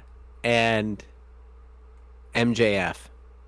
Now, it's not because I think MJF belongs there from the perspective of being respectful, and I do think that it would be really interesting, because I think it's the first time that you cannot let MJF do MJF leading up. Like, you can't make a joke. You can't take a dig at what happened. If you wanted to get this guy killed, you certainly could let him have a live mic. But, like, I think that would be an interesting way to kind of have the MJF legitimizes himself as a real in-ring talent. Because I think the one thing that they haven't necessarily done as much with, that I think you have to do over the next couple of years to keep building MJF, is, like, establish him as this great in-ring technician that backs up the talk on the mic. And I don't think he wrestles enough to kind of have that that part of the character. Like, it's right now it's like 75-25 probably mic to wrestling in terms of like what you think of him as. I think he'd be really interesting to have. I honestly, though, like, Wardlow would be really cool. Wardlow making his way through and beating MJF in the tournament, and that being like the thing that triggers Wardlow to be like, I don't need this guy. I can do this on my own. And like, that's part of what turns Wardlow against MJF, would be a really cool storyline. And like, I would just like to see the dude wrestle. Like, I know JR is always the one saying, my God, this man, he's going to be a champion someday. He's got all the skill in the world. Like, yes, I agree. I think Wardlow's really, he's got the look. He needs to work on the mic skills, but like, there's a lot there. But Those would be my three. Jungle Boy makes all the sense in the world. Jungle Boy as a white hot baby face would be great. I actually don't think that it makes sense for Darby to be in it. I don't think Darby needs it. I think Jungle Boy would need it more than Darby. So Clint said he said he is the Owen of it. He's the heart and soul of AEW from a babyface aspect. I think that's exactly what you said. I think it's a tournament of small guys is what you do, is you get the guys who are considered too small to be world champions. I think you make the winner the Owen Cup winner, and he's the instant #1 contender for the world title. That puts you in a really interesting spot, though, because it would seem inconceivable that if you're having this tournament, and whether it ends up being the super card or it just ends up being an AEW only thing, I don't see a scenario where you could have that tournament and not have one or both of CM Punk and Bryan Danielson in it. Oh, Danielson's going to be in it. I think Punk's going to stay away from it. Danielson's in it, and he's in the finals, and Jungle Boy beats him to solidify him as a superstar. I mean, if those two are in it, that's the way that I would look at. Or Wardlow beats Danielson if we're taking one. You can still do Wardlow and MJF in the brackets. I could see you put Jungle Boy over Punk. Would be a really cool thing. And maybe that is what turns Punk heel, is going up against that kind of babyface. And Punk has been getting this love fest, but man, people really love this Jungle Boy kid, and he can't do any wrong, and he's young and he's good looking and he's got the hair, and I don't know. I think that the Punk turn is coming, and so it's just a matter of when, not if. I think if he turns, but if you put Jungle Boy over Punk in that tournament, and then he ultimately doesn't win the whole thing, but you put him over Punk, you've solidified him without having to make him a main event guy, because I still don't think he's ready to be the main event guy. I think it makes sense to have Jungle Boy factor into the TNT title picture, in a maybe in a program with Sammy Guevara, but you could totally build up some of these younger guys. You could build up a Jungle Boy in this tournament in a way that makes sense, adds to their their star quality, but then doesn't hotshot them into winning the whole thing. He doesn't necessarily have to win it, but he can get the rub and get better just by virtue of having a positive result. No. So if we go Super Cup route, well, I'll let Clint, after Clint finishes his, after a Super Cup route, what's just one outside AEW wrestler. But Clint, what do you got to say? No, man, that's what tournaments are there for. They're not meant to put over one person. They're meant to put over several wrestlers.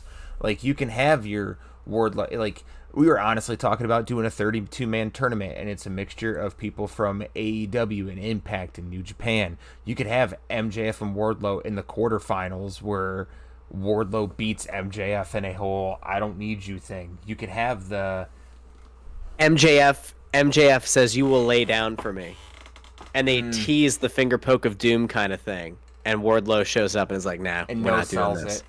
No sells the finger. Yep, that'd be good. Yeah.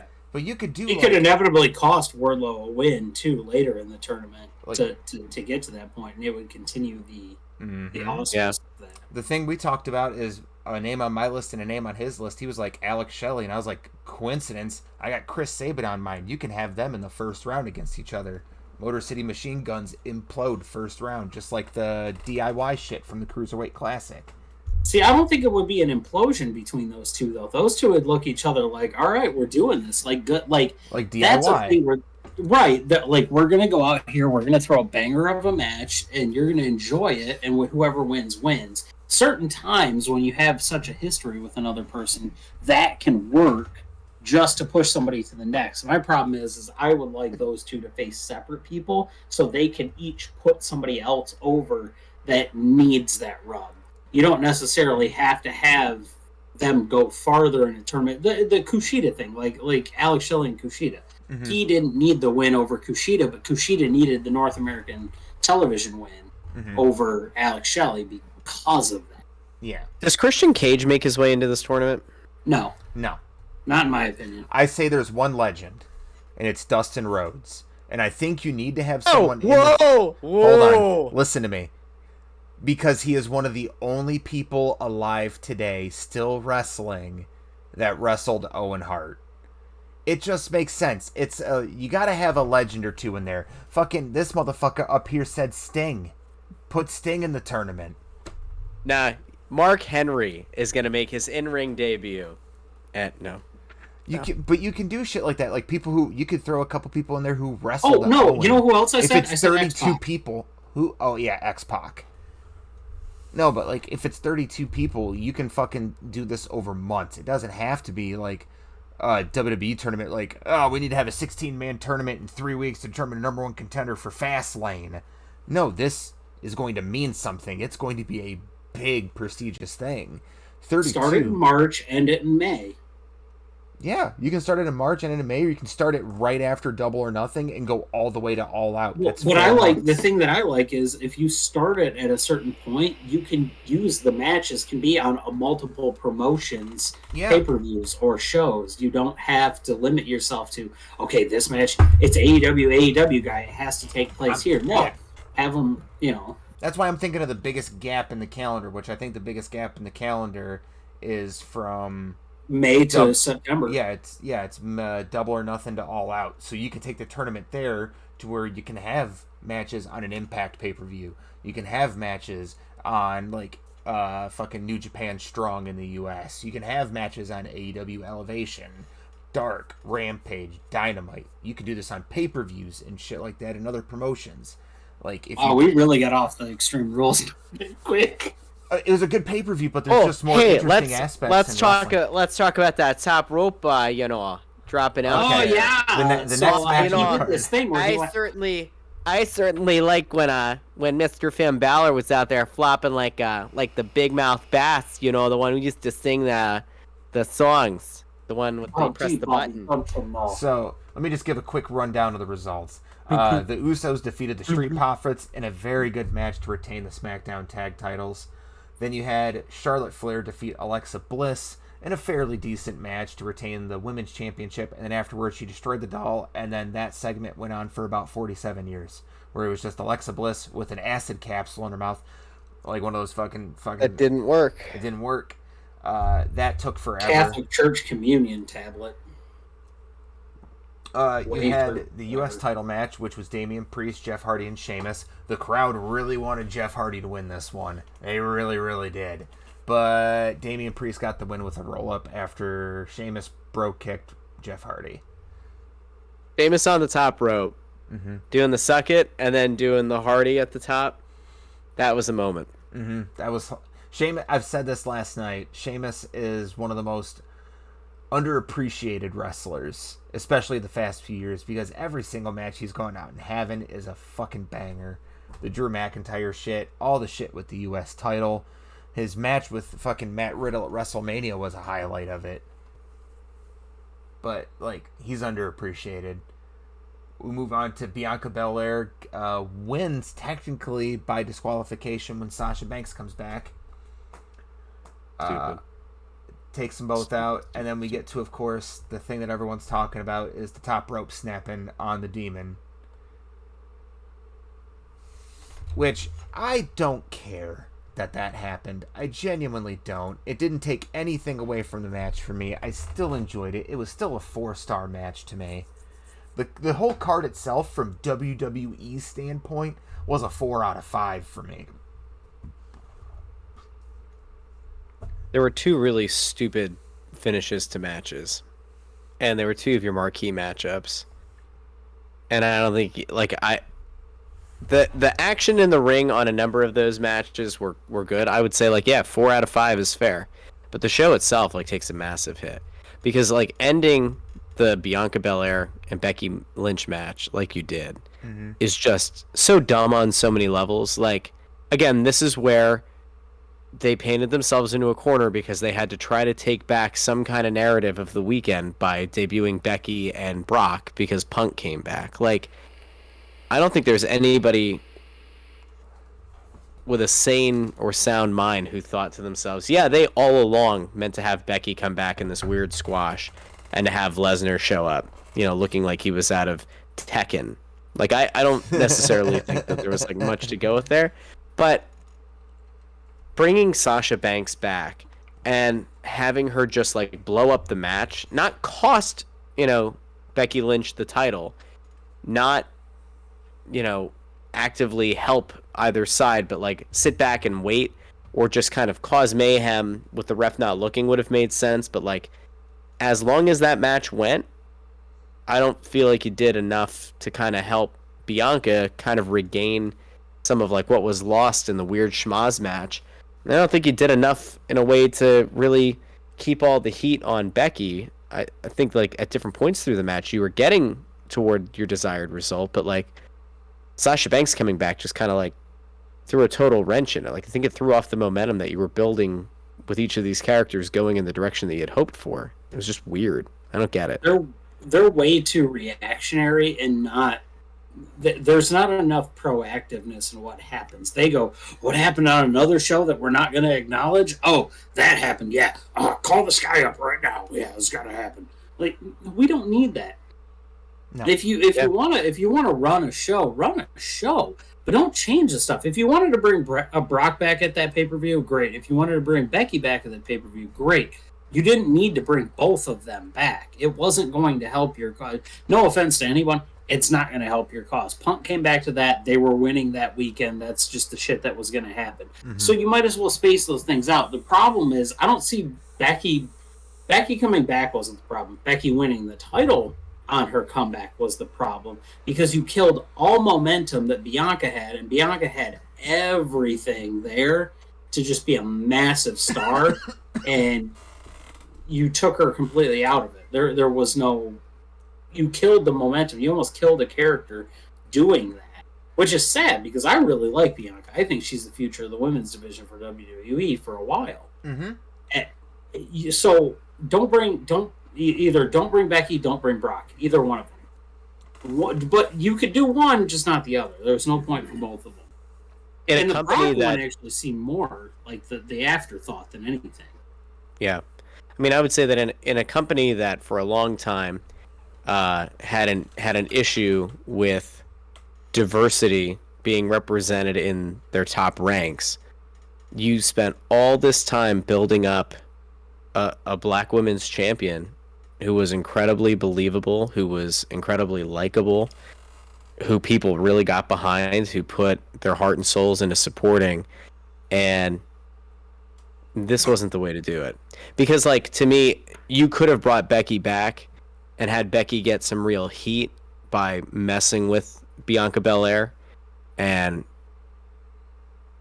kind of taking maybe a 2-month stretch where she's really like going at the fans to try to build up her heel heat, and then you have the showdown between her and Belair. The way that they did it just didn't help anybody, because you had this weird gray area where she's like Cody Rhodes, right? Like coming out with the middle entrance. It's like you don't actually know what Becky is. Like, Becky was kind of cocky and brazen anyway. Even when she was the champion and everybody loved her, like that was part of her shtick. So she came back doing a lot of that same shtick. So people thought, all right, we buy into this the same way that we did before. Let me throw this to you guys. Like, does it make sense at some point for them to fully embrace having Becky Lynch and Seth Rollins on screen together as the power heel couple, as a way to try to get heel heat on Becky? Because it doesn't seem like it's working with her trying to do it on her own. I think the booking that WWE is doing right now, because they don't know how to book for shit, will do a wonderful job in and of itself to turn them heel. Now that Sasha's back and everyone loves Sasha, like, I think people at this moment in time love Sasha more than they love Becky. Because Sasha was there the entire pandemic period, putting on banger match after banger match. And people got a newfound respect and love for her. So I think once you put her in a program with Sasha, even if Sasha is a fucking heel, they're going to be cheering for her.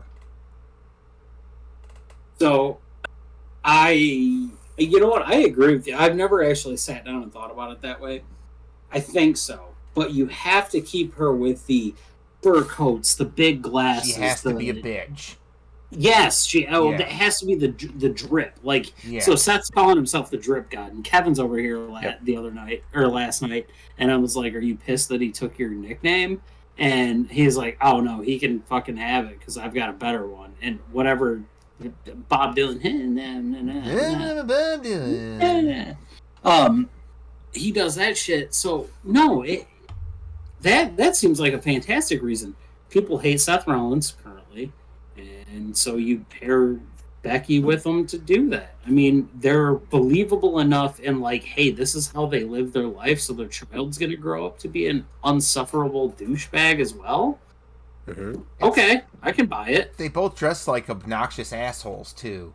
That's the thing. Like that when she came out wearing all white like she did last night, and the hair's like even bigger and like crazier than normal. Like I loved it. I loved the outfit she had last night. I do too. It's like lean into it, and like that's where like. God forbid you play into the realism of them being an actual couple, but like it makes a ton of sense. And then it makes sense that like you could grow to hate both of them together. Mm-hmm. And there's like Seth Rollins starts interfering in Becky's matches.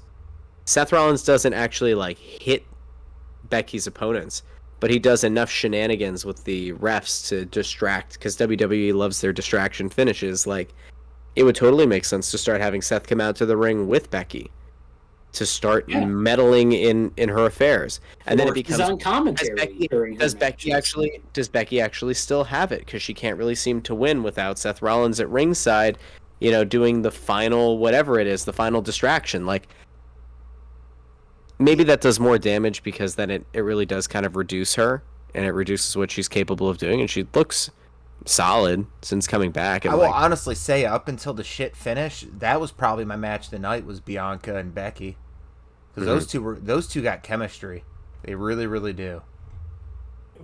Yes, bro, just fucking speak up, man. We're on a podcast. I was just saying, if WWE is listening, look, we don't know what your booking situation is, and your LinkedIn profile doesn't give us any good ideas as to what you're trying to hire. But we've got 3 gentlemen here that would be more than happy to book for you. I'm still going to watch other shit because, truth be told, until you can figure out how to stop with the camera angles, Kevin Dunn, I'm not. It's difficult for me to watch your shit on a daily bout. There's literally, Raw is going on right here next to my screen, and in the last 15 seconds, there has been 7 camera switches.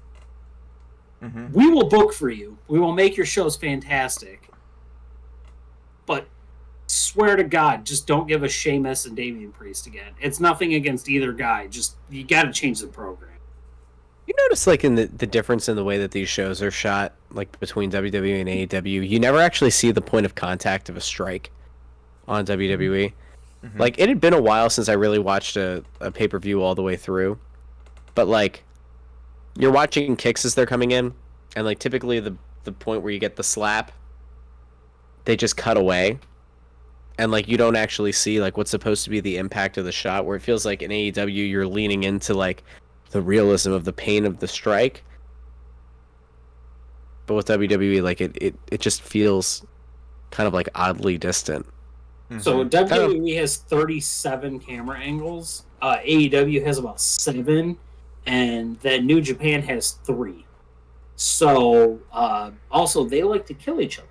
That's the little difference there. Impact and AEW are actually shot really similar. There's usually the difference that they do is AEW follows the WWE camera setup as to they have the camera on the side of the ring.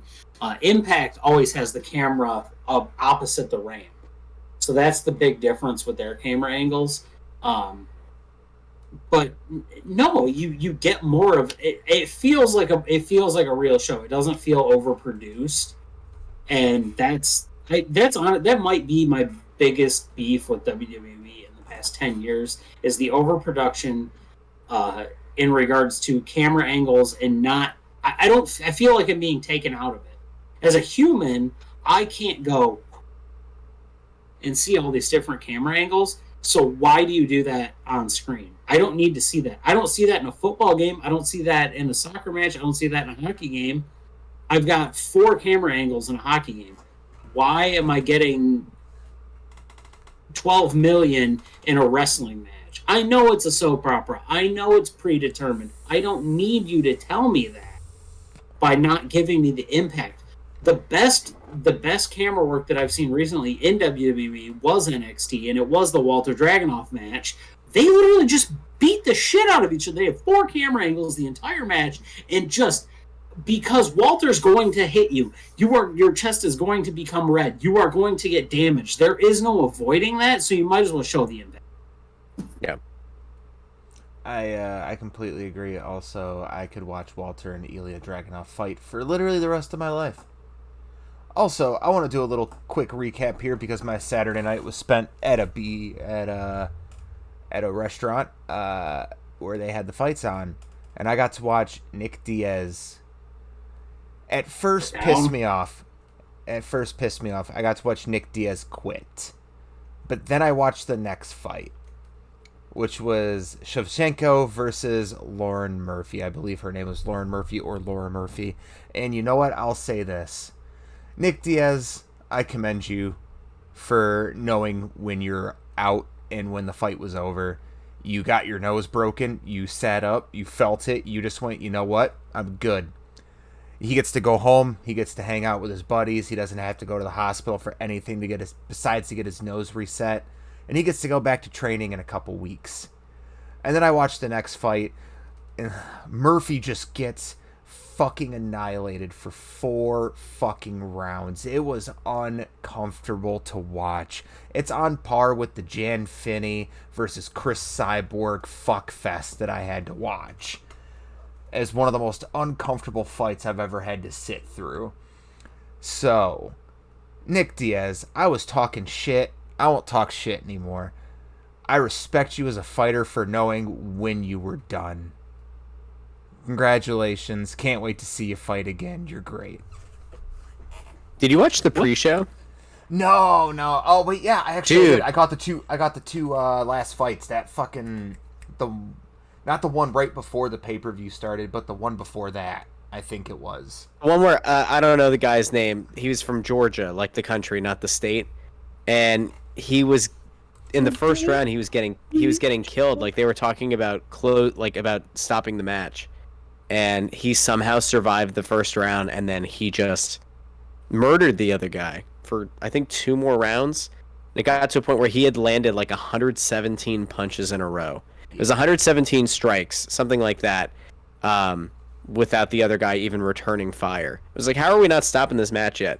It was incredible. Like they said, it might have been like the all-time biggest surprise or like the all-time biggest comeback in a match in UFC history. Yeah, it was the second to last fight on the pre-show. Like Mikhailikov or something like that. Yeah, whatever the dude's fucking last name was. It began with a D, and it had like so many fucking letters in it, I couldn't pronounce it to save my fucking life. That was awesome. I was sitting there, and I was easily thinking that the guy with the last name D, who came back and eventually won that fight, it was a 10-8 round for him. And then the last half... What? D? Let me pull up... Isn't D's nuts? Shut the fuck up. There it is. There's the immaturity we're waiting for. He knew it. Let me see. Well, Let me see how to spell his name. I like, we didn't draw attention to this earlier, but I saw you like very deftly flash the cooler and pull out a beer. And This I think one? did you put the beer in the koozie? Did I see that? Did I see that correctly? Yes. It was just like it was a beautiful just whoop. Yeah. Oh my god, that's so bad. So if the official ruling for the Nick Diaz fight is that Nick Diaz retired. Well, that means that he's going to very soon be fighting Jake Paul. Yes, So. can't wait. Can't wait, because he won't take any of the Paul brothers shit. The Diaz brothers should be fighting the Paul brothers. LT's LT's in the chat. LT, let us know how you feel. Oh, Both Jesus. Paul brothers against Francis Ngannou. Let's just have a time. No, what was it? It was Merab Francis Ngannou and Stipe. Just tag team it. Divilishvili. When you're talking about like MMA guys making the switch to wrestling, like Francis Ngannou is like the first time I watched him fight, I don't remember who it was that he killed. Like he absolutely murdered somebody, and I didn't know what to expect from him in the post match fight or the post match interview with Rogan. Mm-hmm. But it definitely was not what came out of his mouth. He was just so respectful, little French accent. Mm-hmm. I was like, this guy would be perfect as a pro wrestler. Comes out, kills everybody. I respect you. I do. I respect everything that you do. I respect everything that you brought to AEW. But it is my time.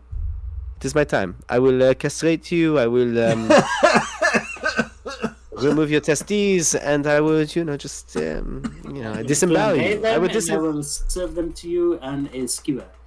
You will be disemboweled, and I will make ratatouille with your small intestine. It will be great. I remember when fucking GSP just said this. I can't remember who it was about. I think it was Jake Shields, who was just like, I am not impressed with your performance. And then he said later in life that he made those comments when he was in his dark place. I was like, George, buddy. I'm glad you didn't go too deep into there.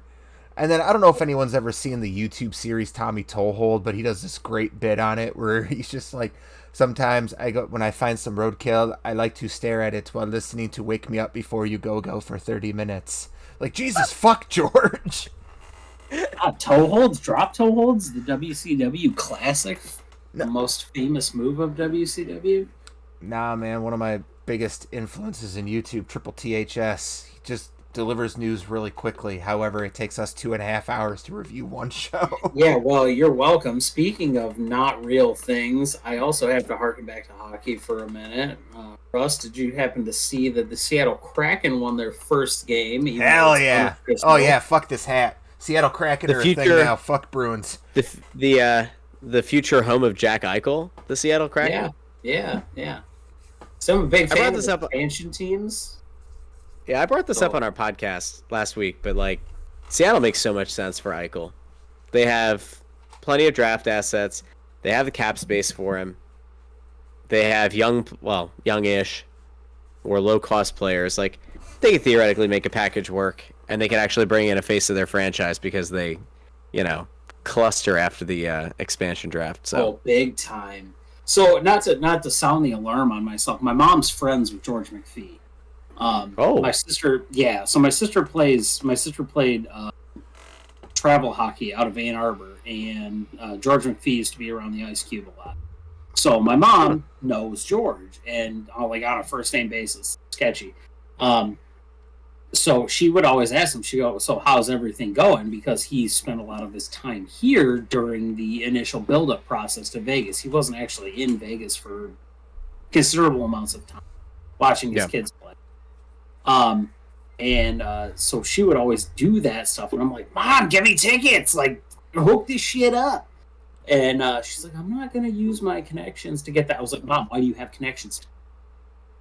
Let's do this shit. So hearing how they built an expansion team, I guess second hand, third hand, whatever you want to say. What the fuck was Seattle doing? Because overthinking it. They did. That's exactly what it was. Vegas is out here backdoor dealing hey, we're going to take this guy from your roster unless you do this and this for us. And then they give a team an opportunity to come back. Seattle didn't do any of that shit. You put yourself in a hole. That was the crazy part of things in Philly, because Jake Voracek, James Van Riemsdyk, even Shane Gostisbehere at that point were all out there, and it was you have three guys who hold at least a somewhat decent cap hit. And it was you could incentivize them with a pick of some sort to take one of those guys. And Voracek probably would have led the team in points, or Van Riemsdyk would have brought leadership to the locker room and probably 25-ish goals at a $7 million cap hit. If it had been Vegas, Vegas would have taken one of those guys. And instead they took Carson Twarynski, who wouldn't have even made the Flyers, had no real future in the organization because they wanted to maintain cap space that they weren't going to use. Which I don't get the knock on the Ghost trade. What was the Ghost wasn't going to work. Ghost he didn't wasn't going to resign in Philly. He wasn't going to work there. You had 5 or 6 years to figure that out. So of course he was going there. And then once he hit there, the writing was on the wall for OEL. You knew he was going he was going somewhere. He ended up going to Vancouver, but you knew he was leaving after that. I was actually a little bit more shocked than anything that Seattle didn't offer sheet anybody. Like, it would have been cool to see them like offer sheet. I think Quinn Hughes was available to offer sheet. Pedersen was available to offer sheet. Like, they could have gotten frisky. Could have been interesting. I'm surprised about the Hughes thing. I'm not surprised about the Pedersen because of the injury after that. The injury that he had last year. I can see why they didn't do that. But anyway, sorry, we're derailing. We could talk for 4 hours about hockey. Like, who wants to hear about the second line or the second pairing for the blue line for the 2012 Washington Capitals? Hey, Brooks Orpik, how you doing? Listen, we've always said this podcast isn't for a viewing audience. It's for you and me. This is for us to come on here and shoot the shit about whatever the fuck we want. We still get 30 viewers. That's the important part. And I'm sure 10 of it is just Adam rewatching it on different accounts. Hey, man, we got 69 views. So, I'm living high on that. And someone said they listened to my voiceover Doom Eternal, and I've been riding that fucking high ever since. It will not shut up, Adam. Yeah. Fucking. So, yeah, we've had a pretty fucking busy weekend with wrestling. Like, even just Rampage alone. Like, Rampage alone took up fucking forever. And we didn't even talk about every match. And what do we got on AEW slot this week? We got Adam Cole versus Jungle Boy. That's going to be a banger of a fucking match. Yeah, by the way, you want to talk about, the crowd coming back to life? The Adam Cole entrance.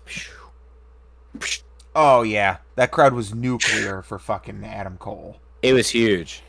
Huge. And, Ginormous. Just to think he was going to be the manager for Keith Bearcat Lee.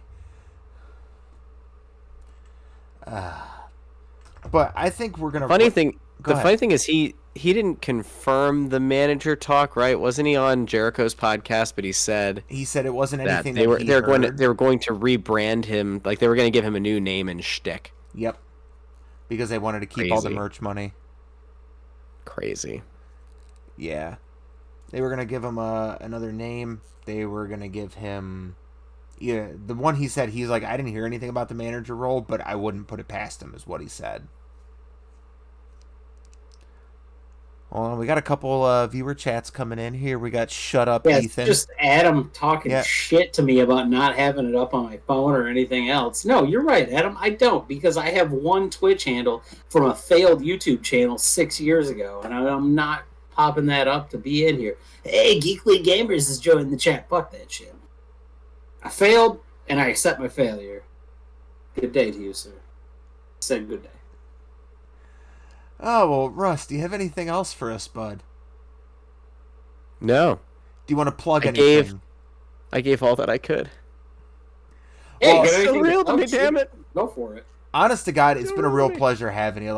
I miss hanging out. Like I said, some of the times playing Halo with you in, my teenage years were moments that I treasure and still quote to this day. There's not a fucking time where me and Trevor aren't together where we aren't going, oh, they blew up my fucking warthog. And we already got a guy in the chat saying they like you better than Ethan, so. Yeah! Well, you know what? That's not hard to achieve.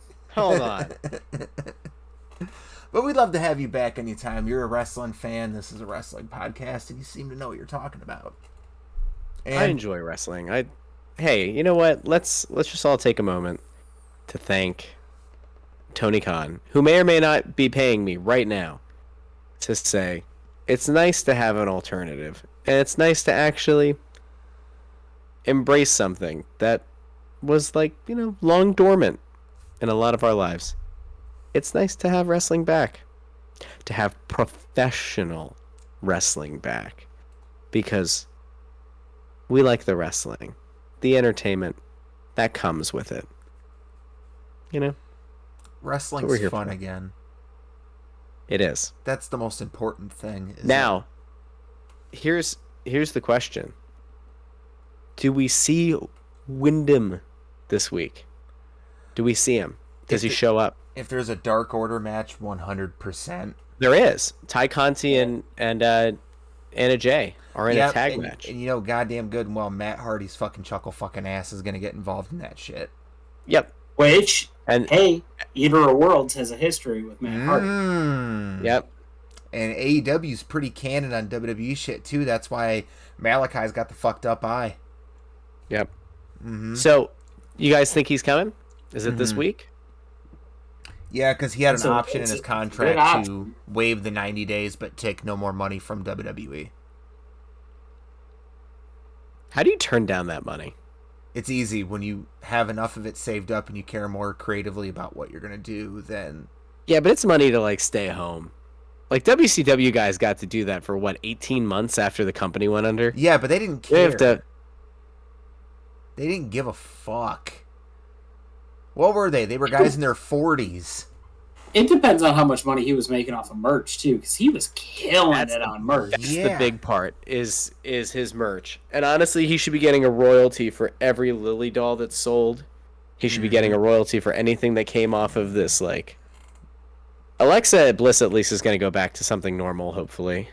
I like Ethan. Tell him your idea. Or I don't know if it was your idea or Kevin. No, it wasn't my idea. It was something I saw on Twitter. It's freaking fantastic. It's one of the best ideas I've ever seen on Twitter. So the draft is this week, and between Friday and next Monday.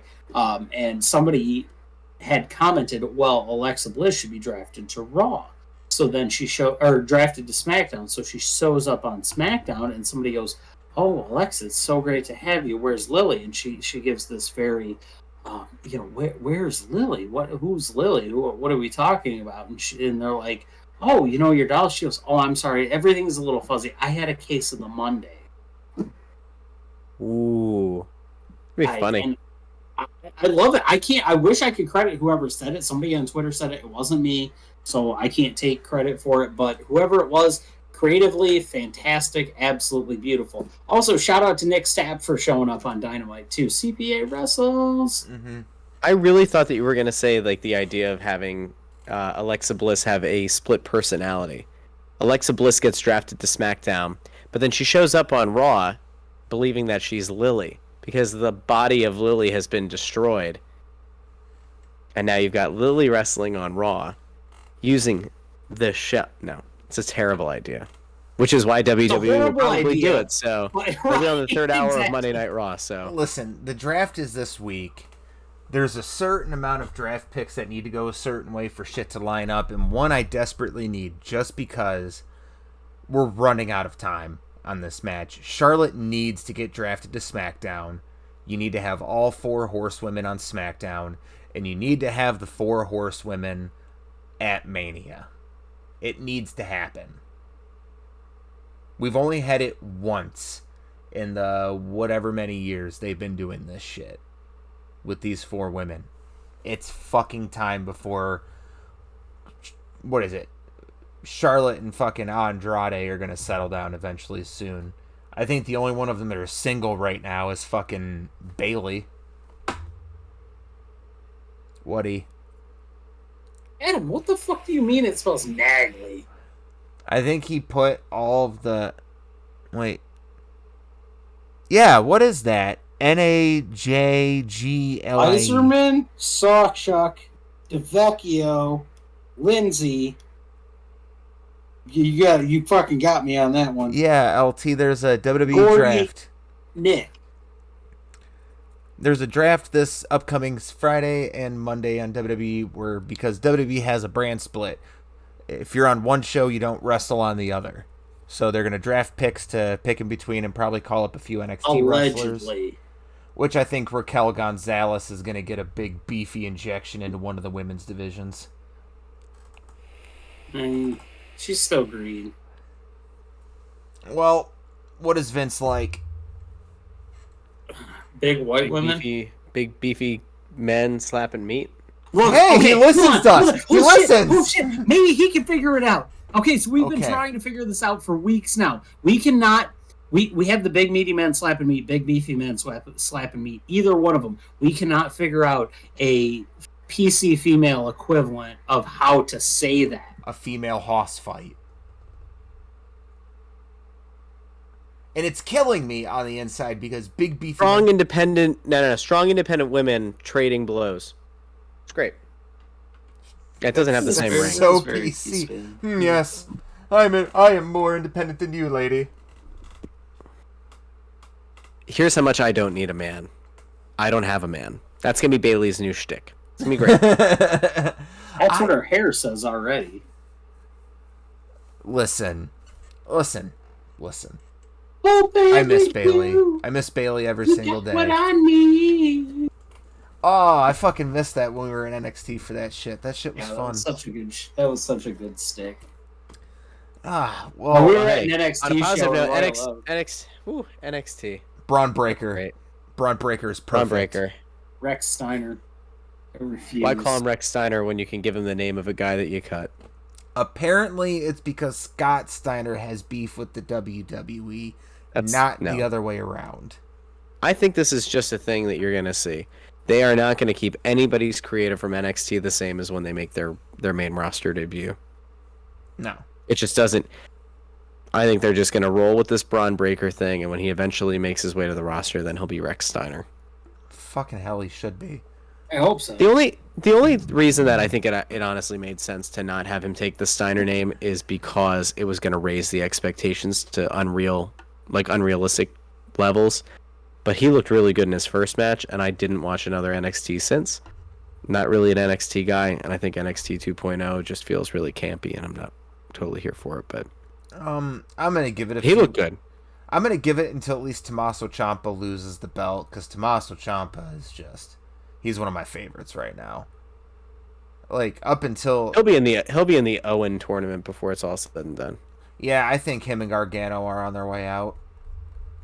Which unfortunate because those two carried that fucking brand on their back for fucking years. I still remember Johnny Gargano had a perfect year of takeovers. He faced Andrade, then he faced Tommaso 3 times, and then he had that banger of a match with Alistair. Which I think that year was my match of the year. Yeah. Hey, not to get us back on track, Finn Balor came out as the Demon and fell off the top rope. Russ had an impersonation of this. Russ, would you like to tune back into that impersonation that you had of Finn Balor falling off the top rope? It's the this one. Yes, exactly that. But and that, folks, is how Extreme Rules ended. Unfortunately, in order to save the Demon, they had to break the ring because allegedly a heartbeat of a supernatural beast is faulted by a sketchy turnbuckle. Well, no, here's the thing. Roman Reigns retains. Here's the thing. The rope broke because it couldn't handle the weight of fucking Finn Balor's fat fucking dick. Whoa. Okay. Whoa. The Demon is carrying a demon. That's why the rope broke. Also, it loosened up. It loosened up when fucking Sheamus was up there doing the whole. But that's like the. I'm gonna die. Wasn't the whole like the red light goes on and his music starts playing? That legitimately, and this kind of goes full circle now. This is kind of like at the end of like a Halo game. Mm-hmm. Where you're about to beat the game, and then you hear the Halo 3 when you're driving a Warthog and you're trying to make the jump. And you're just like, am I at the end of the game? And you're like, and then it's like, hey, the game's over. Like, that's what it felt like. Mm-hmm. You were just trying to like level him up by putting his music on, and we're going to finish the fight. Imagine watching Dynamite and Rampage like a bunch of people did with WWE. Just imagine watching that and then being like, you know what we're going to do? We're going to do a schmaz finish that is preceded by a red light going on, his music playing, and the reanimation of the... Why? Legitimately, like, it was like... I was on board with the whole, like, the red lighting thing. Cool, the red light happened and Demon's coming out. You lost me at Finn flopping like a dude trying to go, look what I can make my dick do, like every time a heartbeat went off. It's like he was just like going like that, like flopping around. He did. You know what the fault was here? He did more than one cock push-up, and Tenacious D taught us you only need one. Yeah, but like what the second he stood up, cool, he went full beast mode, and I can. If he would have got to the top and like went to go push off, and then the rope snapped, and then it went off, that would have been completely different. But the rope just snapped. God interfered. God took out the Demon. God made his return after 15 years away from the ring.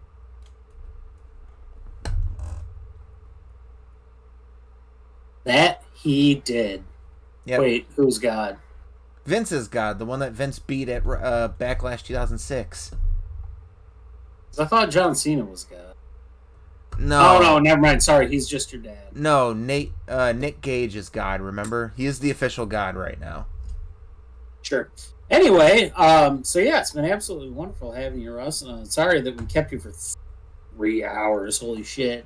Has it been that long? It's been that long? Fuck, it doesn't feel like it. I'm sorry. Have you been standing up this entire time? Yeah. You are in tremendous shape. I am a fat piece of shit. On this human being have to be just etched out of marble. They are. They're excellently maintained. Anyway, before the Great sign cast. off, Russ, is there anything you'd like to plug coming up here for any of your Phillies fans? I know, or your Flyers fans. NHL season's about to kick off, so Yeah, I mean, you can find me on Twitter if you, for some reason, want to. I'm on Twitter at JoyOnBroad. Pretty simple. It's a very easy handle to remember. And like I said at the onset, you can find... I'm actively writing things in your neck of the woods over on SaturdayTradition.com and BleacherNation.com. So if you're a Michigan or an Illinois sports fan and you're interested in the possibility of online sports betting, legal online sports betting, chances are you'll be reading something I write. in fact, we actually just joined you, or we just followed you on Twitter, and I have to say, your twit pic here looks like you're about to knock on my door and hand me a pamphlet. So, while we're on that, we do appreciate you having you on this evening, and we will, we hope to see you again in the future. Hopefully, we don't keep you for another 3 hours, but it has been an absolute pleasure having you on a forklift with us, and we're glad to see you back in the wrestling community. I appreciate being here, and if I were ever going to be on a forklift for 3 hours, I'm glad it was with you guys. Oh, that's the nicest thing anyone's ever said about me. Well, I'm gonna have our buddy Maven play us off tonight. So from Clinton, We love you, Judy. We love you, Judy. From Clinton Davis, Ethan Hubbard, and Russell Joy. And Russ Joy, what's up? We were on a forklift. Y'all have a wonderful night. Thank you.